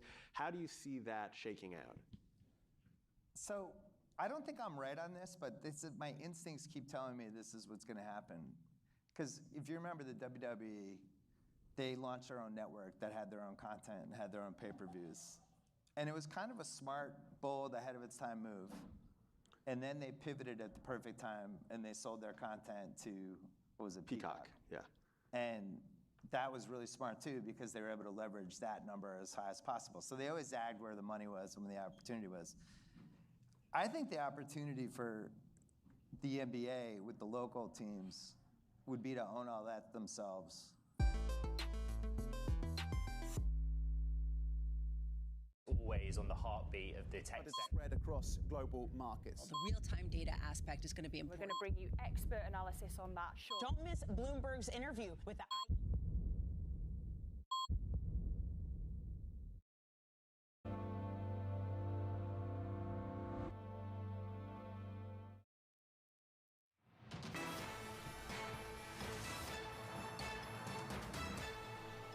All right, let's get a view from the sell side with our top calls, the big movers on the back of analyst recommendations. And we start with Reddit. A number of analysts starting coverage on the social media company after last month's IPO. Needham analyst Laura Martin given a buy recommendation and a $55 price target, citing the potential of AI. Martin says Reddit has a vast library of human conversations spanning nearly 2 decades, making it the best source to train large language models on how to respond to questions. Those shares nevertheless getting caught up in the downdraft, a 4% drop on the day. Next up, chipmaker Astera Labs also getting a start of coverage today, this after its trading debut in March. A buy rating coming from Jefferies, a price target set at 85, with the analysts calling Astera an AI plus growth story. It has several company-specific drivers, according to the analysts, on top of robust AI server unit growth, creating a path towards more than $1 billion in annual sales. Those shares also moving lower on the day. Let's end on aerospace company Triumph Group, though. An upgrade to neutral from underweight. This over at JP Morgan, which says the outlook for defense stocks actually starting to look attractive. The analyst hailing Triumph's stronger balance sheet, I should say, and a focus on manufacturing and repairs. However, the analyst does see some risk, including from the Boeing 737, where Triumph supplies roughly $300,000 worth of content. The shares moving lower by about 0.7%, and those are some of our top calls.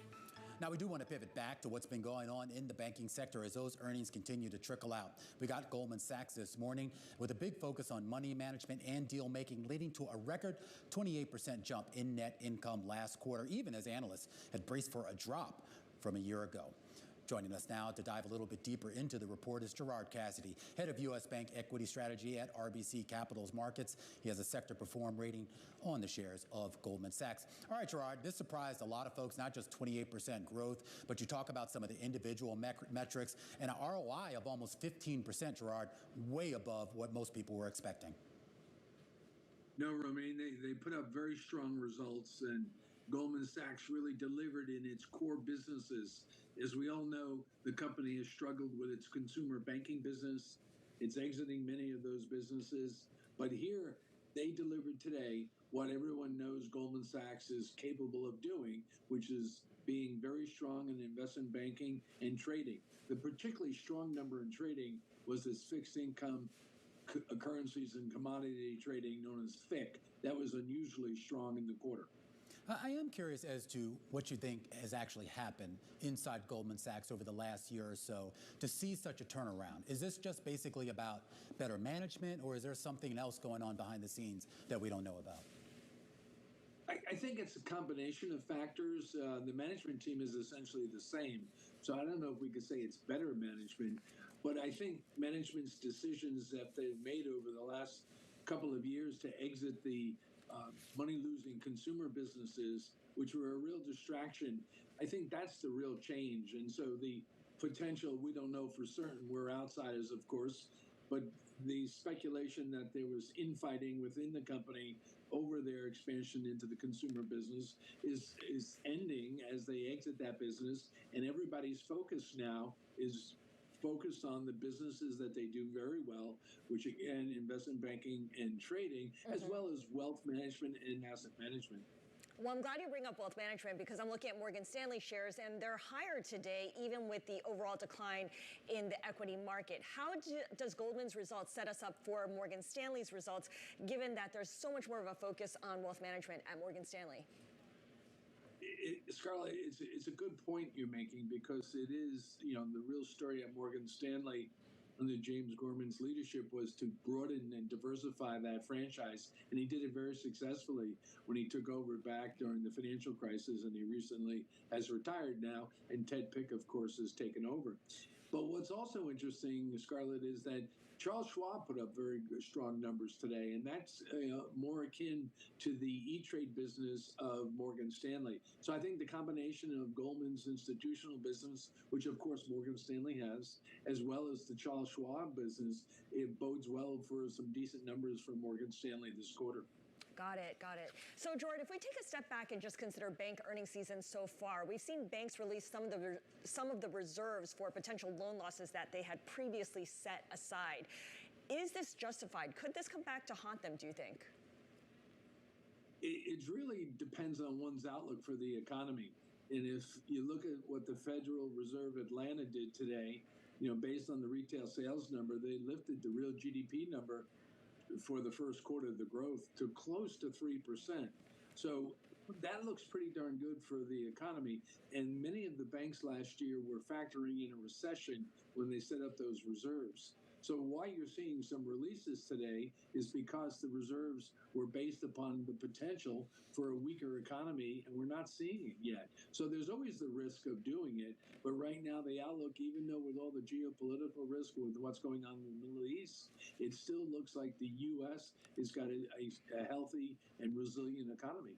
I am curious, Gerard, as some of these banks try to expand their businesses, Goldman talked a lot about a broader push into private markets, and we've heard similar stories from some of the other major banks. We know JP Morgan has been working on this as well. How much, if at all, can that actually be maybe an added tailwind for these companies?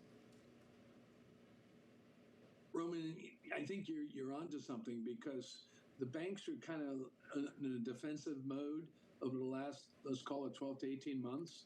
Now they appear to be more on the offensive mode when it comes to leverage lending and getting involved in, more opportunities to lend into the private credit markets and be a real competitor to the private credit markets. So I think that's also now possibly a tailwind, as you point out. And I think that's another factor that we all have to consider as the banks go to retake some of the market share that they've lost to the private credit markets.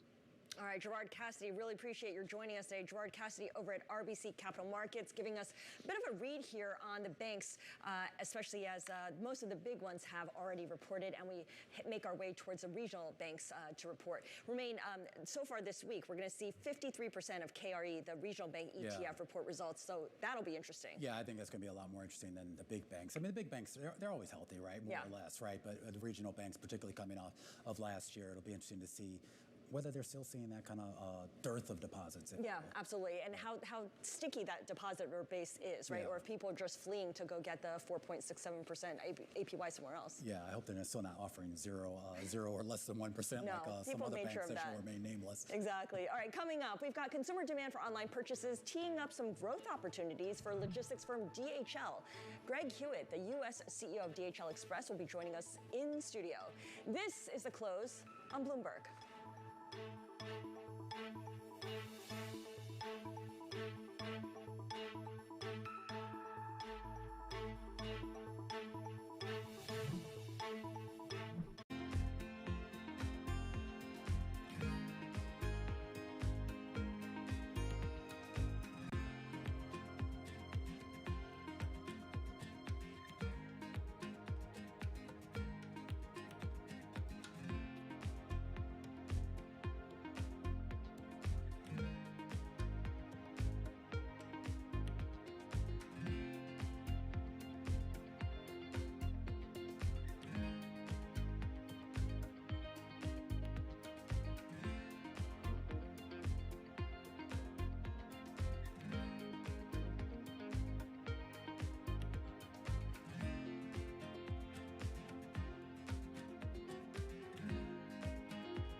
Let me ask you about politics. You've been involved advising presidential candidates, I presume presidents as well.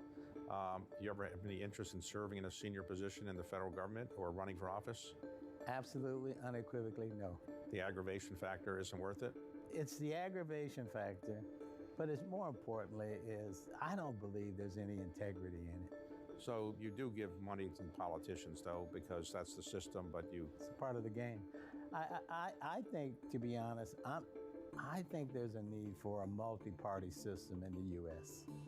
to give more people a choice about where they can throw their voter support and their political support, but also to cause the country to sort of come together by having everybody have a role in deciding what is in the long-term best interest of the country. I've often believed that Black Americans as a people and as a voting bloc should adopt the same position that the original founders of the Congressional Black Caucus had in early 1970. Their philosophy was enunciated like this: Black Americans should have no permanent friends, no permanent enemies, just permanent interests.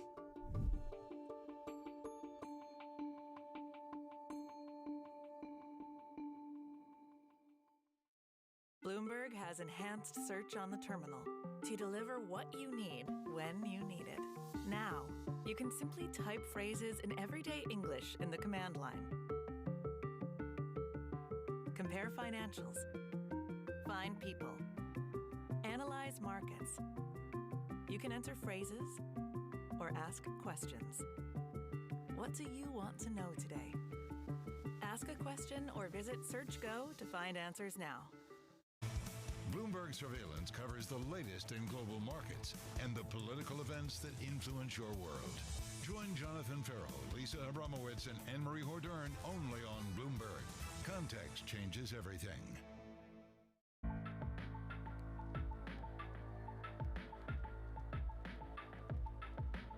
This is Bloomberg.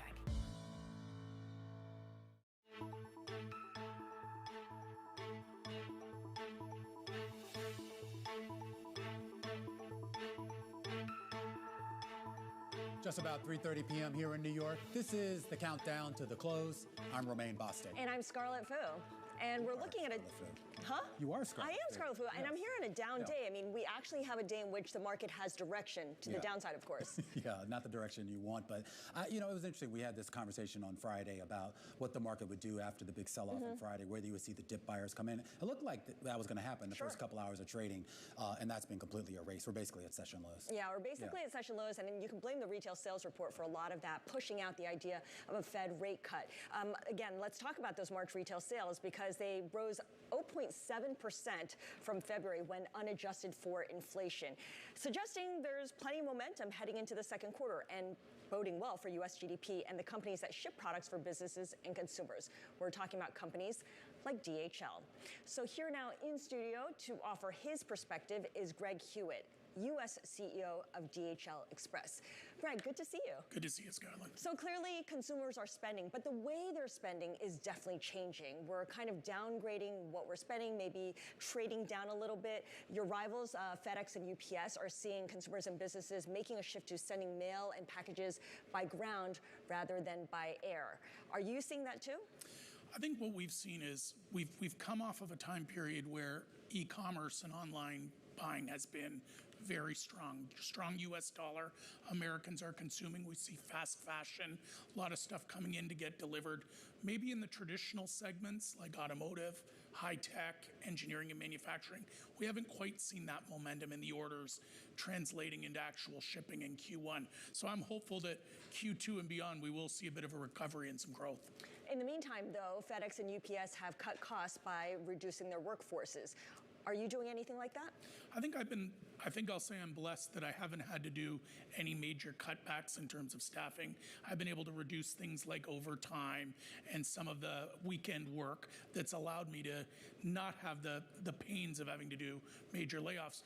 But we have seen volume come down, and it is having an impact on our business as well. As that volume comes down, where's it coming down to? Is that just kind of taking us back to kind of pre-pandemic norms, or are we kind of getting below? I think we're still well above pre-pandemic. If I look at from 2019, we're well up from there. But certainly we all saw a big boom through the pandemic where you had personal protective equipment, vaccines, and simply lack of capacity that moved all of our volumes up. We're down from those heights, but still well above pre-pandemic levels. Well, just as we were kind of hopefully putting the pandemic behind us and dealing with all of the supply chain disruptions, we now have new issues. Of course, you have the situation in the Middle East, a lot of concerns about boats trying to get through Suez Canal, the Red Sea, and of course you have the drought down in the Panama Canal. Has any of that actually translated into increased business for DHL Express? Haven't seen it yet, but I think some companies will look to be patient.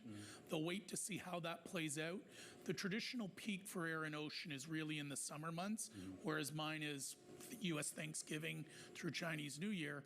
So I think what will happen is if things don't recover, you'll start to see some of that pressure around the summertime, which may mean more business for those of us in the fixed networks and Express come Q3, Q4. Do you have the capacity to handle that increase? Yeah, we're in a very good position within our own network, and then we can leverage commercial lift and charters to supplement. And we've shown historically through the pandemic that when big rushes of volume came on, we were able to manage and handle it. I'd expect we do the same. I would like to see a bit of a peak again where that's my challenge, managing the capacity. Romain was talking about all the snafus in the global shipping networks. What about the collapse of the Baltimore Bridge? Because initially it led to the complete closure of the port of Baltimore, but we've actually seen them open up temporary channels, and it now looks like the port itself will be operational months ahead of schedule. What does that mean for DHL US, Express US? From the Express side, not a ton. I mean, ultimately that would impact my sister organization on the ocean side more in the immediate. I think the longer term is anytime there are challenges with the supply chain for ocean, that can result in increased air usage later on, closer to the season where actual inventory needs to be delivered to consumers. So I wouldn't see that right away. But that increase, it's not sticky, is it? Is it a temporary boost because it's just a workaround rather than a permanent shift? That's very good insights, Carla. That's the reality. I think when we saw the pandemic boost in our volume and a lot of companies shift to air freight, we wondered if some of that would stay. And the reality is we kept a little bit of it, but most of it shifts back to, I guess, the right mode at the right price point that corresponds to that inventory moving. And that isn't always Express air. So it isn't sticky, it's temporary. I mean, I know you have to deal with a lot of the day-to-day issues, but at the same time, you've got to strategize. You've got to think long-term. Where's the growth coming from? Like, what type of industries do you see really sort of starting to sort of pick up and show a little bit more presence in this space? Well, from my standpoint, e-commerce has continued to be the growth engine. That coming out of the pandemic, it didn't slow down. It didn't come down. It kept growing. I think what we're seeing is growth both inbound and outbound. We're seeing a lot of small and mid-size U.S. businesses marketing their products around the globe, and we're helping them reach markets they didn't have before. And then as people have moved from a China plus one scenario where they're not just relying on China for goods to come in, we've been there to help them open up new lanes, say Vietnam, Sri Lanka, India, or in Mexico. But how does that nearshoring trend, though, affect you potentially negatively, right? I mean, I understand that if you're just shifting suppliers from China to another Asian nation or just to Africa or somewhere else, you still need transport. But as you know, the Biden administration here has made a big deal about trying to do more stuff right here within the U.S. Does that have an effect on you? It might. Over time, if true protectionist policy came in and everything was being made and distributed in the U.S., I'm an international business, not a domestic one. That would have an impact. But what we've seen is globalization trends. We did a connectedness survey that showed globalization and global trade is still prominent and growing. It just means different lanes shift over time. And being in all countries and all around the world, it really does put us in a good position to help wherever that trade flow shifts. All right, well, you certainly have your finger on the pulse of what's going on, which is why we like talking to you. Greg, appreciate you stopping by. Greg Hewitt, he's the U.S. CEO of DHL Express. And Scarlett, I mean, we spent, probably most of 2020, 2021, 2022 talking about all the supply chain disruptions. And it's interesting to see that we're still kind of dealing with a lot of the same issues. Yeah, I was thinking back to the last time I used DHL, and it was because I purchased something from Europe and they had to send it over. I ended up having to return it, and I remember carrying it all over the city. I wish they had one of those, those mobile pop-up stores that they have in other parts of the country, but this being New York, it's not available here. Yeah, we're always the last to get everything, Scarlett. But don't worry, once we get it, I'm sure we'll Such a New Yorker, we're complaining about everything. Yeah, exactly. That's the New York way. All right, stick with us. A lot more coming up here. A closer look at what's going on in the markets at session lows and some big movers. Salesforce plunging. On the news that it's considering M&A in order to boost its data capabilities, investors thought they were over with that, but apparently not. It's our stock of the hour, and it's up next, right here on The Close on Bloomberg.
Today's CFOs are reshaping the seat.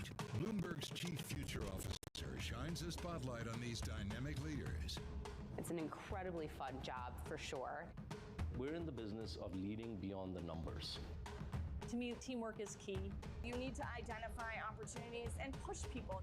It's not about how to say no, it's about how to say yes.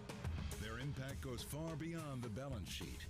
And on Chief Future Officer, they focus on much more than just revenues and margins. Today's CFO has to be much, much more than a bookkeeper. I talk more about culture today than I talk about numbers. It's not just about debits and credits and digits and dollar signs. It's a lot more than the profit today. It's building the future of tomorrow. Get passion, perspective, and more from the Chief Future Officers of some of the world's most influential companies. New episodes this summer, only on Bloomberg. Brought to you by Workday. From the beating heart of global finance, economics, and politics, and wherever newsmakers are moving markets, Bloomberg brings you conversations that allow for deep discussions and important insights. How has that shaped your strategy for the bank? Is this a new normal? Is this like a catalyst? Do you think we're in a new phase for dividend policy overall? That's a great question. I'm Francine Lacqua, and this is The Pulse, every weekday at 9 a.m. only on Bloomberg. India's elections kick off with a focus on the economy, social divisions, and climate change actions that will influence the global story. Bloomberg is live on location with the latest updates from the world's largest democracy. Coverage begins April 19th. Get your fixed income fix. Watch Bloomberg Real Yield every Friday right here on Bloomberg. Context changes everything. Earnings season is here. I think we're all asking the same question. Just how much earnings growth they're expecting. Bloomberg is first to break the numbers. Gilead just coming out right now. We have Take-Two numbers. Shares of Pinterest. Lucid Group coming out with its earnings. All eyes right now on NVIDIA. A lot still to come. With the smartest insights. How much bigger could profit and revenue have been? Better than what the street was expecting. Bang in line with estimates. We will have full and instant analysis. Continuing coverage on Bloomberg. Context changes everything.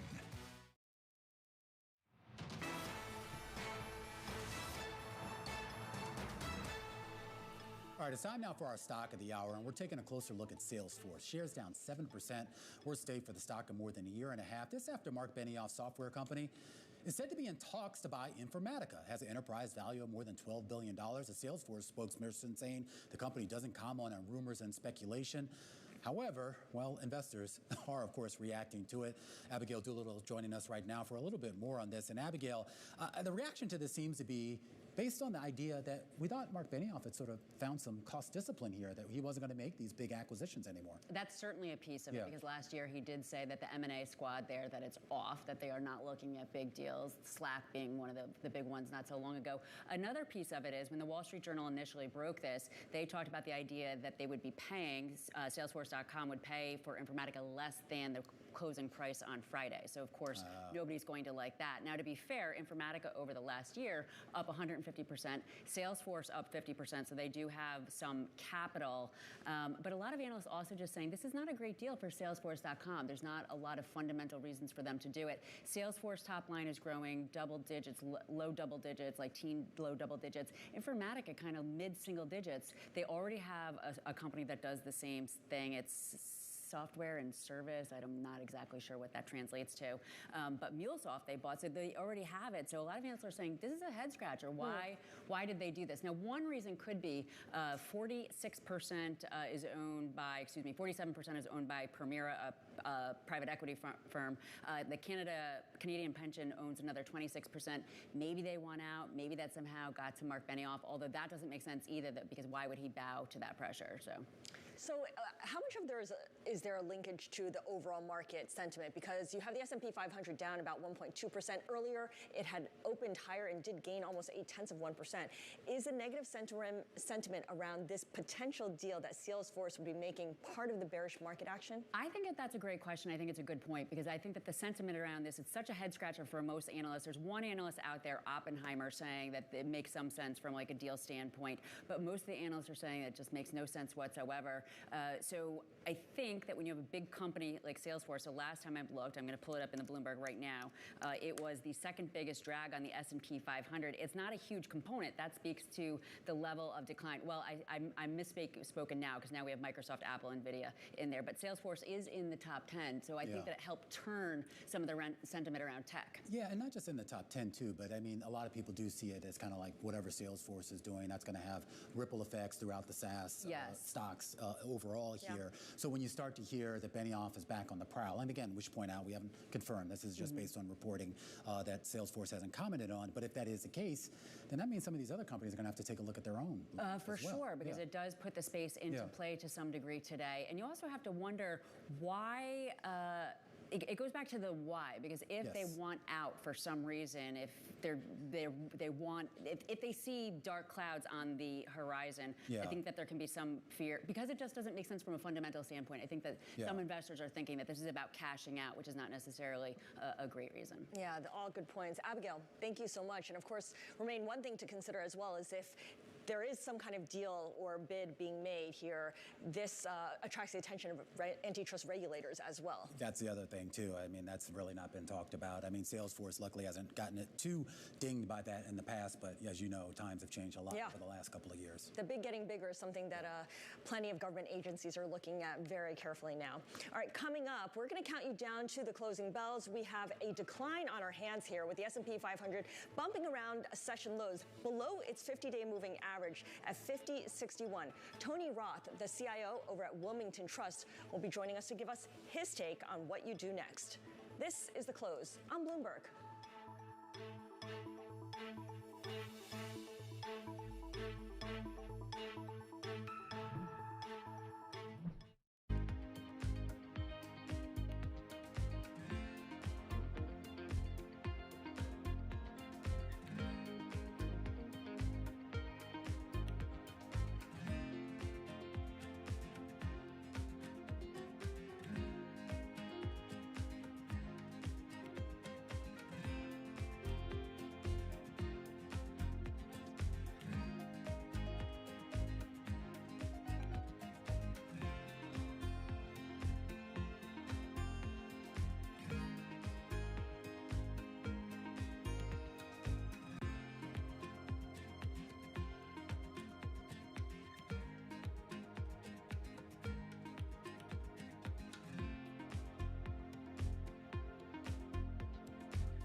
Welcome to the world of decentralized finance. With the surge in Bitcoin, you have crypto stocks also surging. Bloomberg's covering all things crypto, the people, This is a political attack, and we must hold our elected officials accountable. the transactions, Really a record-breaking moment. Bitcoin is the exit strategy. and the technology. Awareness is going to grow, and these things grow the overall industry. Crypto as an asset class is here to stay. Bloomberg Crypto, Tuesdays, only on Bloomberg. Let's suppose you're on a plane and somebody realizes who you are. They say, I have $100,000. I don't know what to do with it. Where should I invest it? Where should they put their money?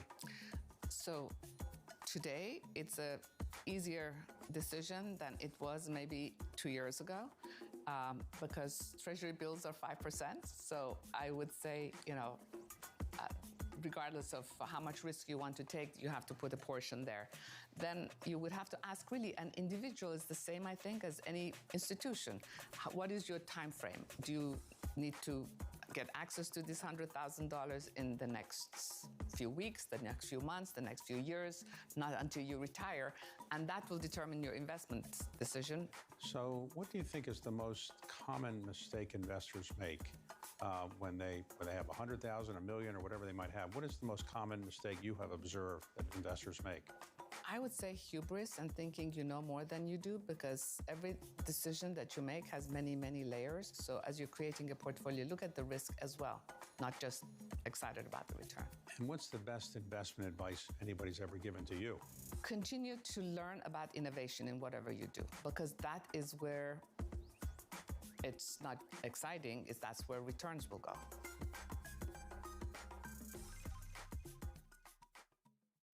From the world of politics to the world of business, every weekday at 5 p.m. Eastern Time, hosts Joe Matthew and Keely Lines deliver news, insight, and analysis from and about politics' biggest power players. Let me just start with, this is not the first time we've heard this argument. I mean, this is going to be an ugly, ugly year.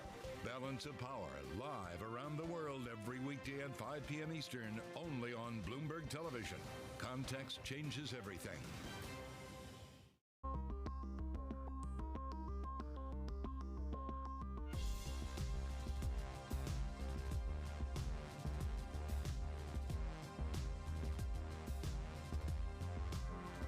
Market on close imbalance, 695 million to the sell side.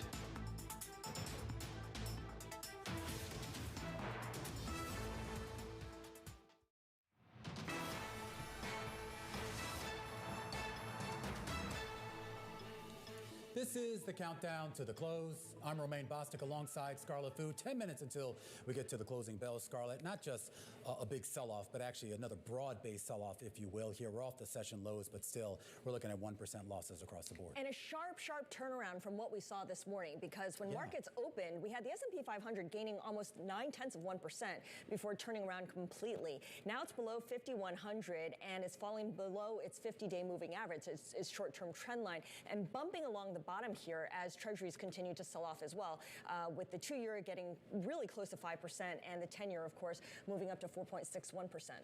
Yeah, this gets into the big question here, is that what's actually being priced in? And I guess to a certain extent, it's a little bit of everything, whether it's the economic data, whether it's Fed, whether it's geopolitics. We had a chance to catch up with Winnie Cesar a little bit earlier at Credit Sites.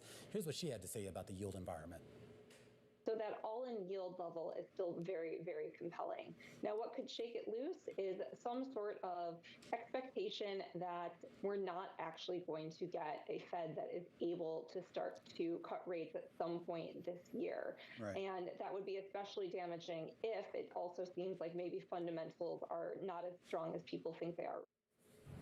All right, for more insight, let's bring in Tony Roth. He's the CIO over at Wilmington Trust, joining us to help count you down to the closing bells. And as we focus on the equity market, Tony, a lot of folks right now are focused on what we're being seen in the Treasury space, and that's resurgence in yields higher here, now sitting some of the highest levels that I guess going back to November or October of last year. Are you buying into that? You think that this is a move that's going to stick? No, I don't think it's going to stick. Let's start with the equity market. We haven't seen a real correction in the equity market in over a year.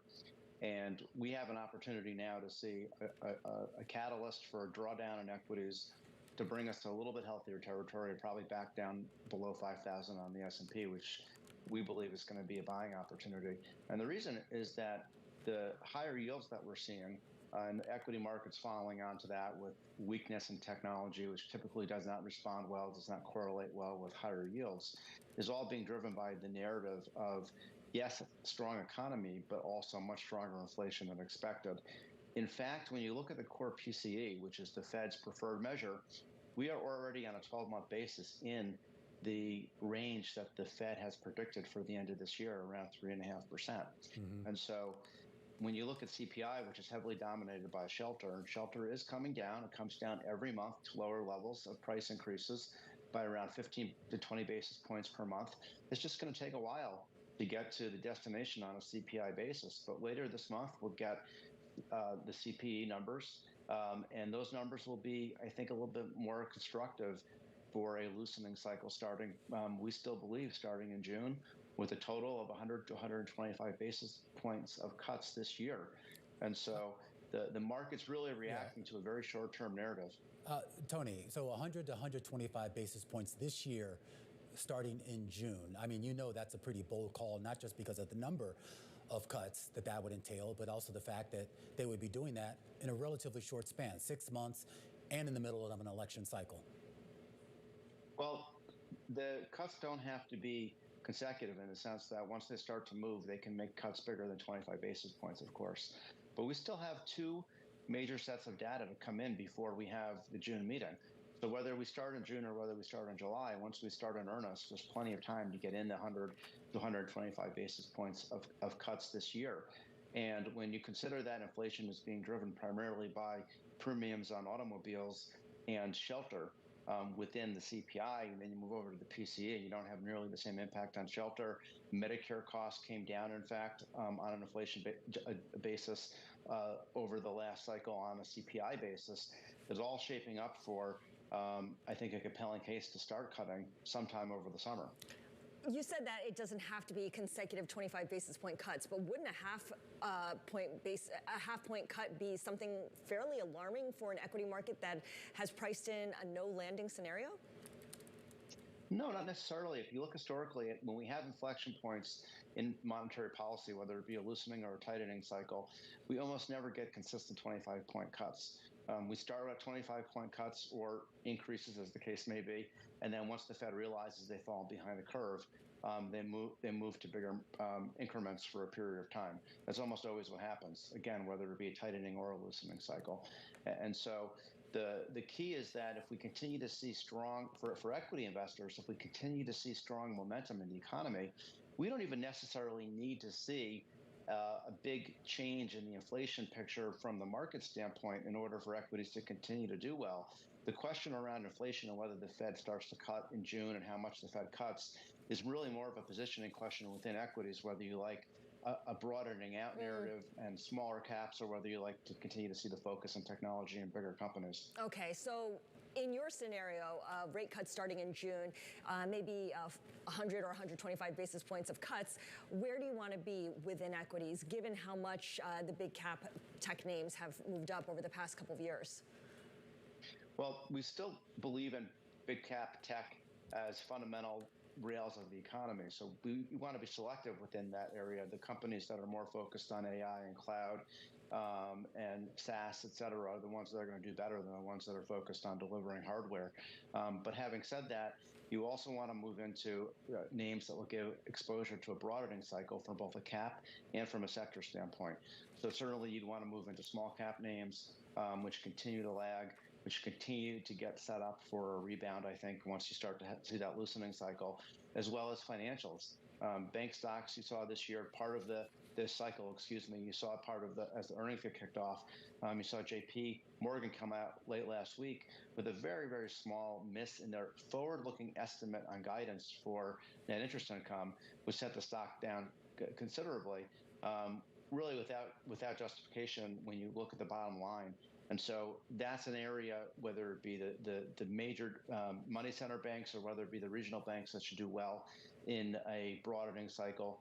as well as healthcare, as well as industrials, as well as materials. So there's quite a few areas that I think that are positioned for a rebound trade, in addition to keeping that market weight on some of those core big cap tech names. All right, Tony, great stuff as always. Tony Roth, CIO over at Wilmington Trust, helping us count you down to those closing bells. We're just about 3 minutes away from that, Scarlett, here. 4.92 right now on a 2-year yield, 4.6 on the 10-year yield.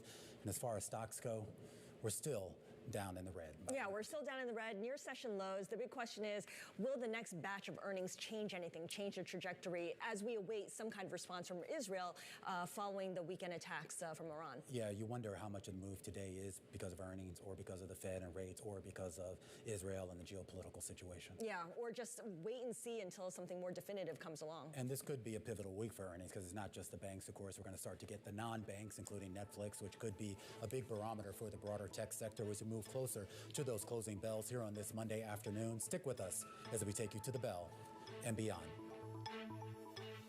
Beyond the Bell, Bloomberg's comprehensive cross-platform coverage of the U.S. market close starts right now. And right now, we are 2 minutes away from the end of the trading day. Romaine Bostick alongside Scarlett Fu.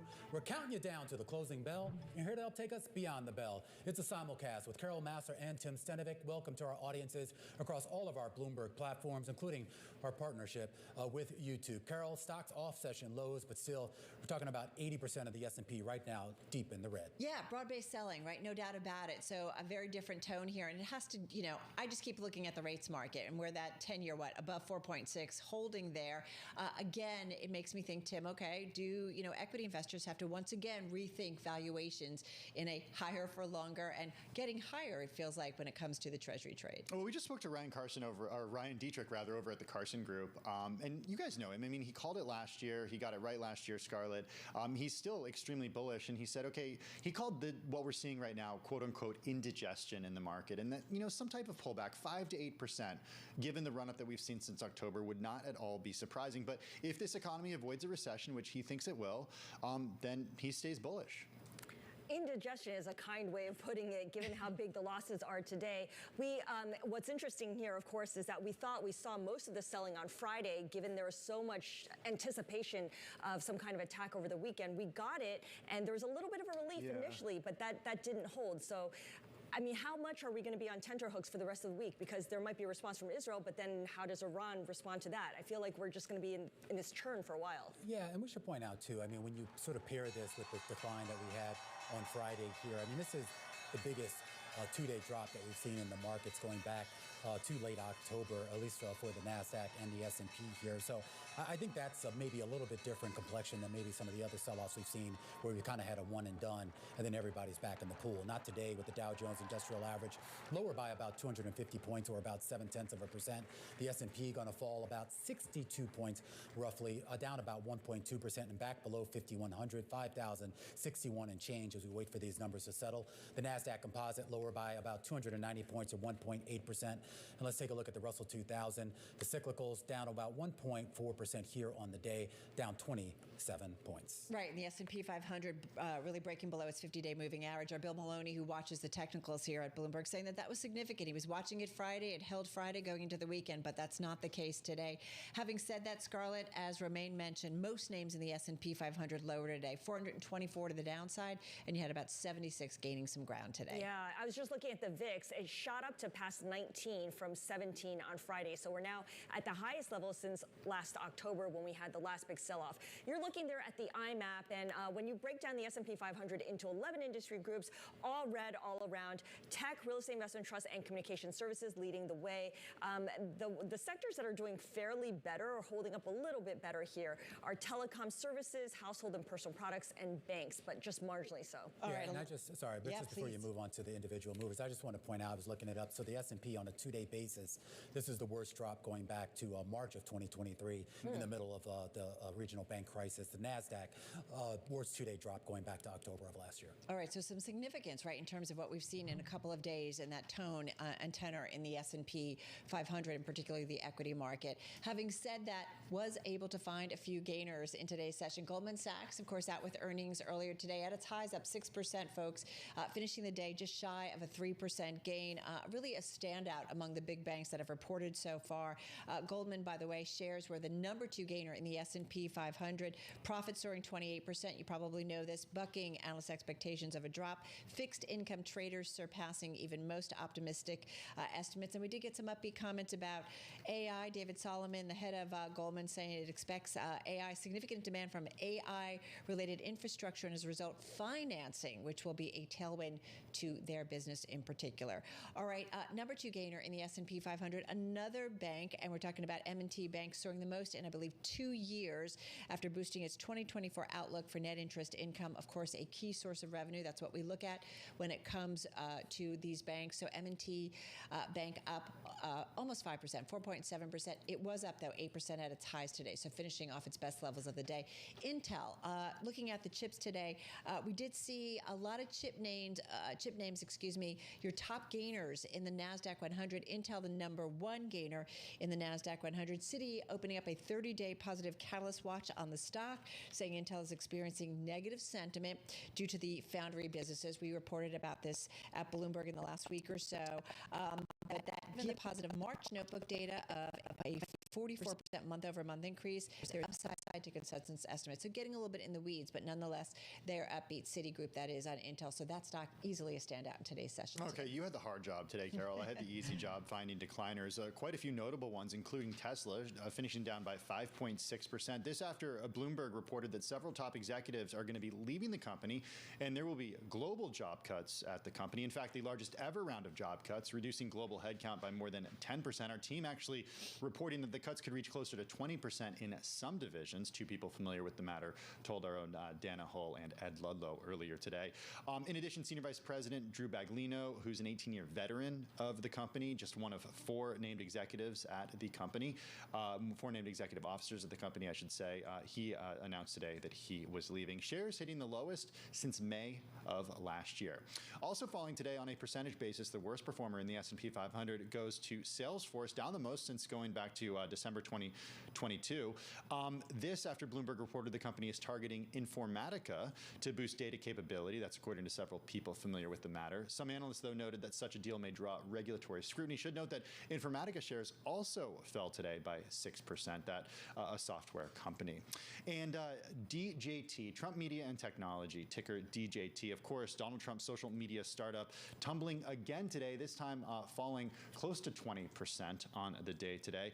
This after the company took a first step toward allowing the former president and other insiders to capitalize on their stake. The company filed to register shares, including those linked to warrants, and that could ultimately bring forward sales from insiders that are not currently permitted until September. Read, perhaps President Trump.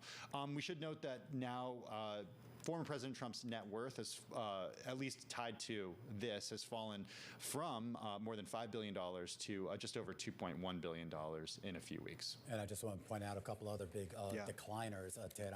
Tim, I'm sure you saw it with all of the crypto stocks moving lower. Bitcoin now back down below that 64,000. Did you see crypto over the weekend, Romaine? I'm just going to surprise you, Tim, but I actually don't sit up over the weekend looking at crypto. But what happened? Well, given it's people thought it was a hedge against what could happen around the world, and it ended up falling to what, 62,000 Bitcoin over the weekend on the strike from Iran. Yeah, on the week of the halving. I was told the halving was everything. Anyway, let's take a quick look at what happened in the yield space, because that really was where a lot of the volatility was today here. You're looking at a 10-year yield right now back at that 4.6 range, up about 9 basis points on the day. The 2-year yield, a smaller move, but nevertheless, at one point, it was really just a tick or two away from hitting 5. Remember, it was just back in early February, we were looking at a 10-year below 4 and a 2-year yield back in mid-January that looked like it was also going to break below 4. So a huge reversal from where we were at the start of this year when everybody thought the trajectory for yields was lower, lower, lower. People were going long duration, but the sell-off, guys, now continuing here for what would be a 4th straight week. All right, so that's significant, right? We care about these trend lines and what we see from week to week, so really important. Having said that, a little bit of, levity. I will say this is one of the most read stories on the Bloomberg terminal. It's a Bloomberg opinion piece, and then the headline on it is why everyone in finance is getting ripped. It gets into a Goldman Sachs banker over in London. He's 55 years old. He's got his own podcast. He goes by G-Dog, but it just talks about how we are seeing a lot of bankers who spend a lot of time doing their job, how they are now, again, kind of branching out, looking to spend a little bit more time on their wellness. And you see top-notch fitness facilities at some of the banks that are around the world. And so... Well, that's an understatement. Did you see the pictures of that gym that they have at Goldman? And I was like, I was a little envious. I'm still we looking don't even have a gym here. Pretty fancy. I'm still looking for the gym. I just got to like roam around. You just want to be called our dog, don't you? I mean, it'd be nice to have a cool nickname, but it could happen. But it's interesting too, in all seriousness, with that story. Yeah. There's been other stories that kind of written about this, how like just the tone of just how things work on Wall Street. That the idea of taking people out for drinks and other things that were kind of commonplace has now shifted to more wellness activities, going for a run or taking people to the gym training with clients rather than going out for a martini. And that's because a lot of clients want that. Yeah. Well, it's a recognition that perhaps drinking and going to unsavory places is no longer the way of the street, and you can do other things. What do you mean by unsavory? Well, Scarlett. I mean, one part of the story that I really liked here is the idea that, you could have associates, just out of college, or perhaps even, folks who are interns working out next to managing directors, or perhaps showing them, interaction. How to do certain things. Do you even lift, bro? Me? No, I'm just like, Oh, wait, was that for me or Scarlett? I'm a little confused here. Yeah, I don't know. We don't know who Tim was trying to diss there. I don't call Carol bro. We should point out, Tim's probably the fittest guy on the show. So, I mean, I know all your client visits are probably, on the Peloton or something, right? Yeah. Yeah. I don't know. All right. We don't have a gym. I mean, when Tim started here, he invited me over. Bros, it's a wrap, like, no, apparently. Bro. All right, guys, that'll do for our cross-platform coverage. No. Radio, TV, YouTube, Bloomberg Originals, our family. We'll see you again, same time, same place tomorrow.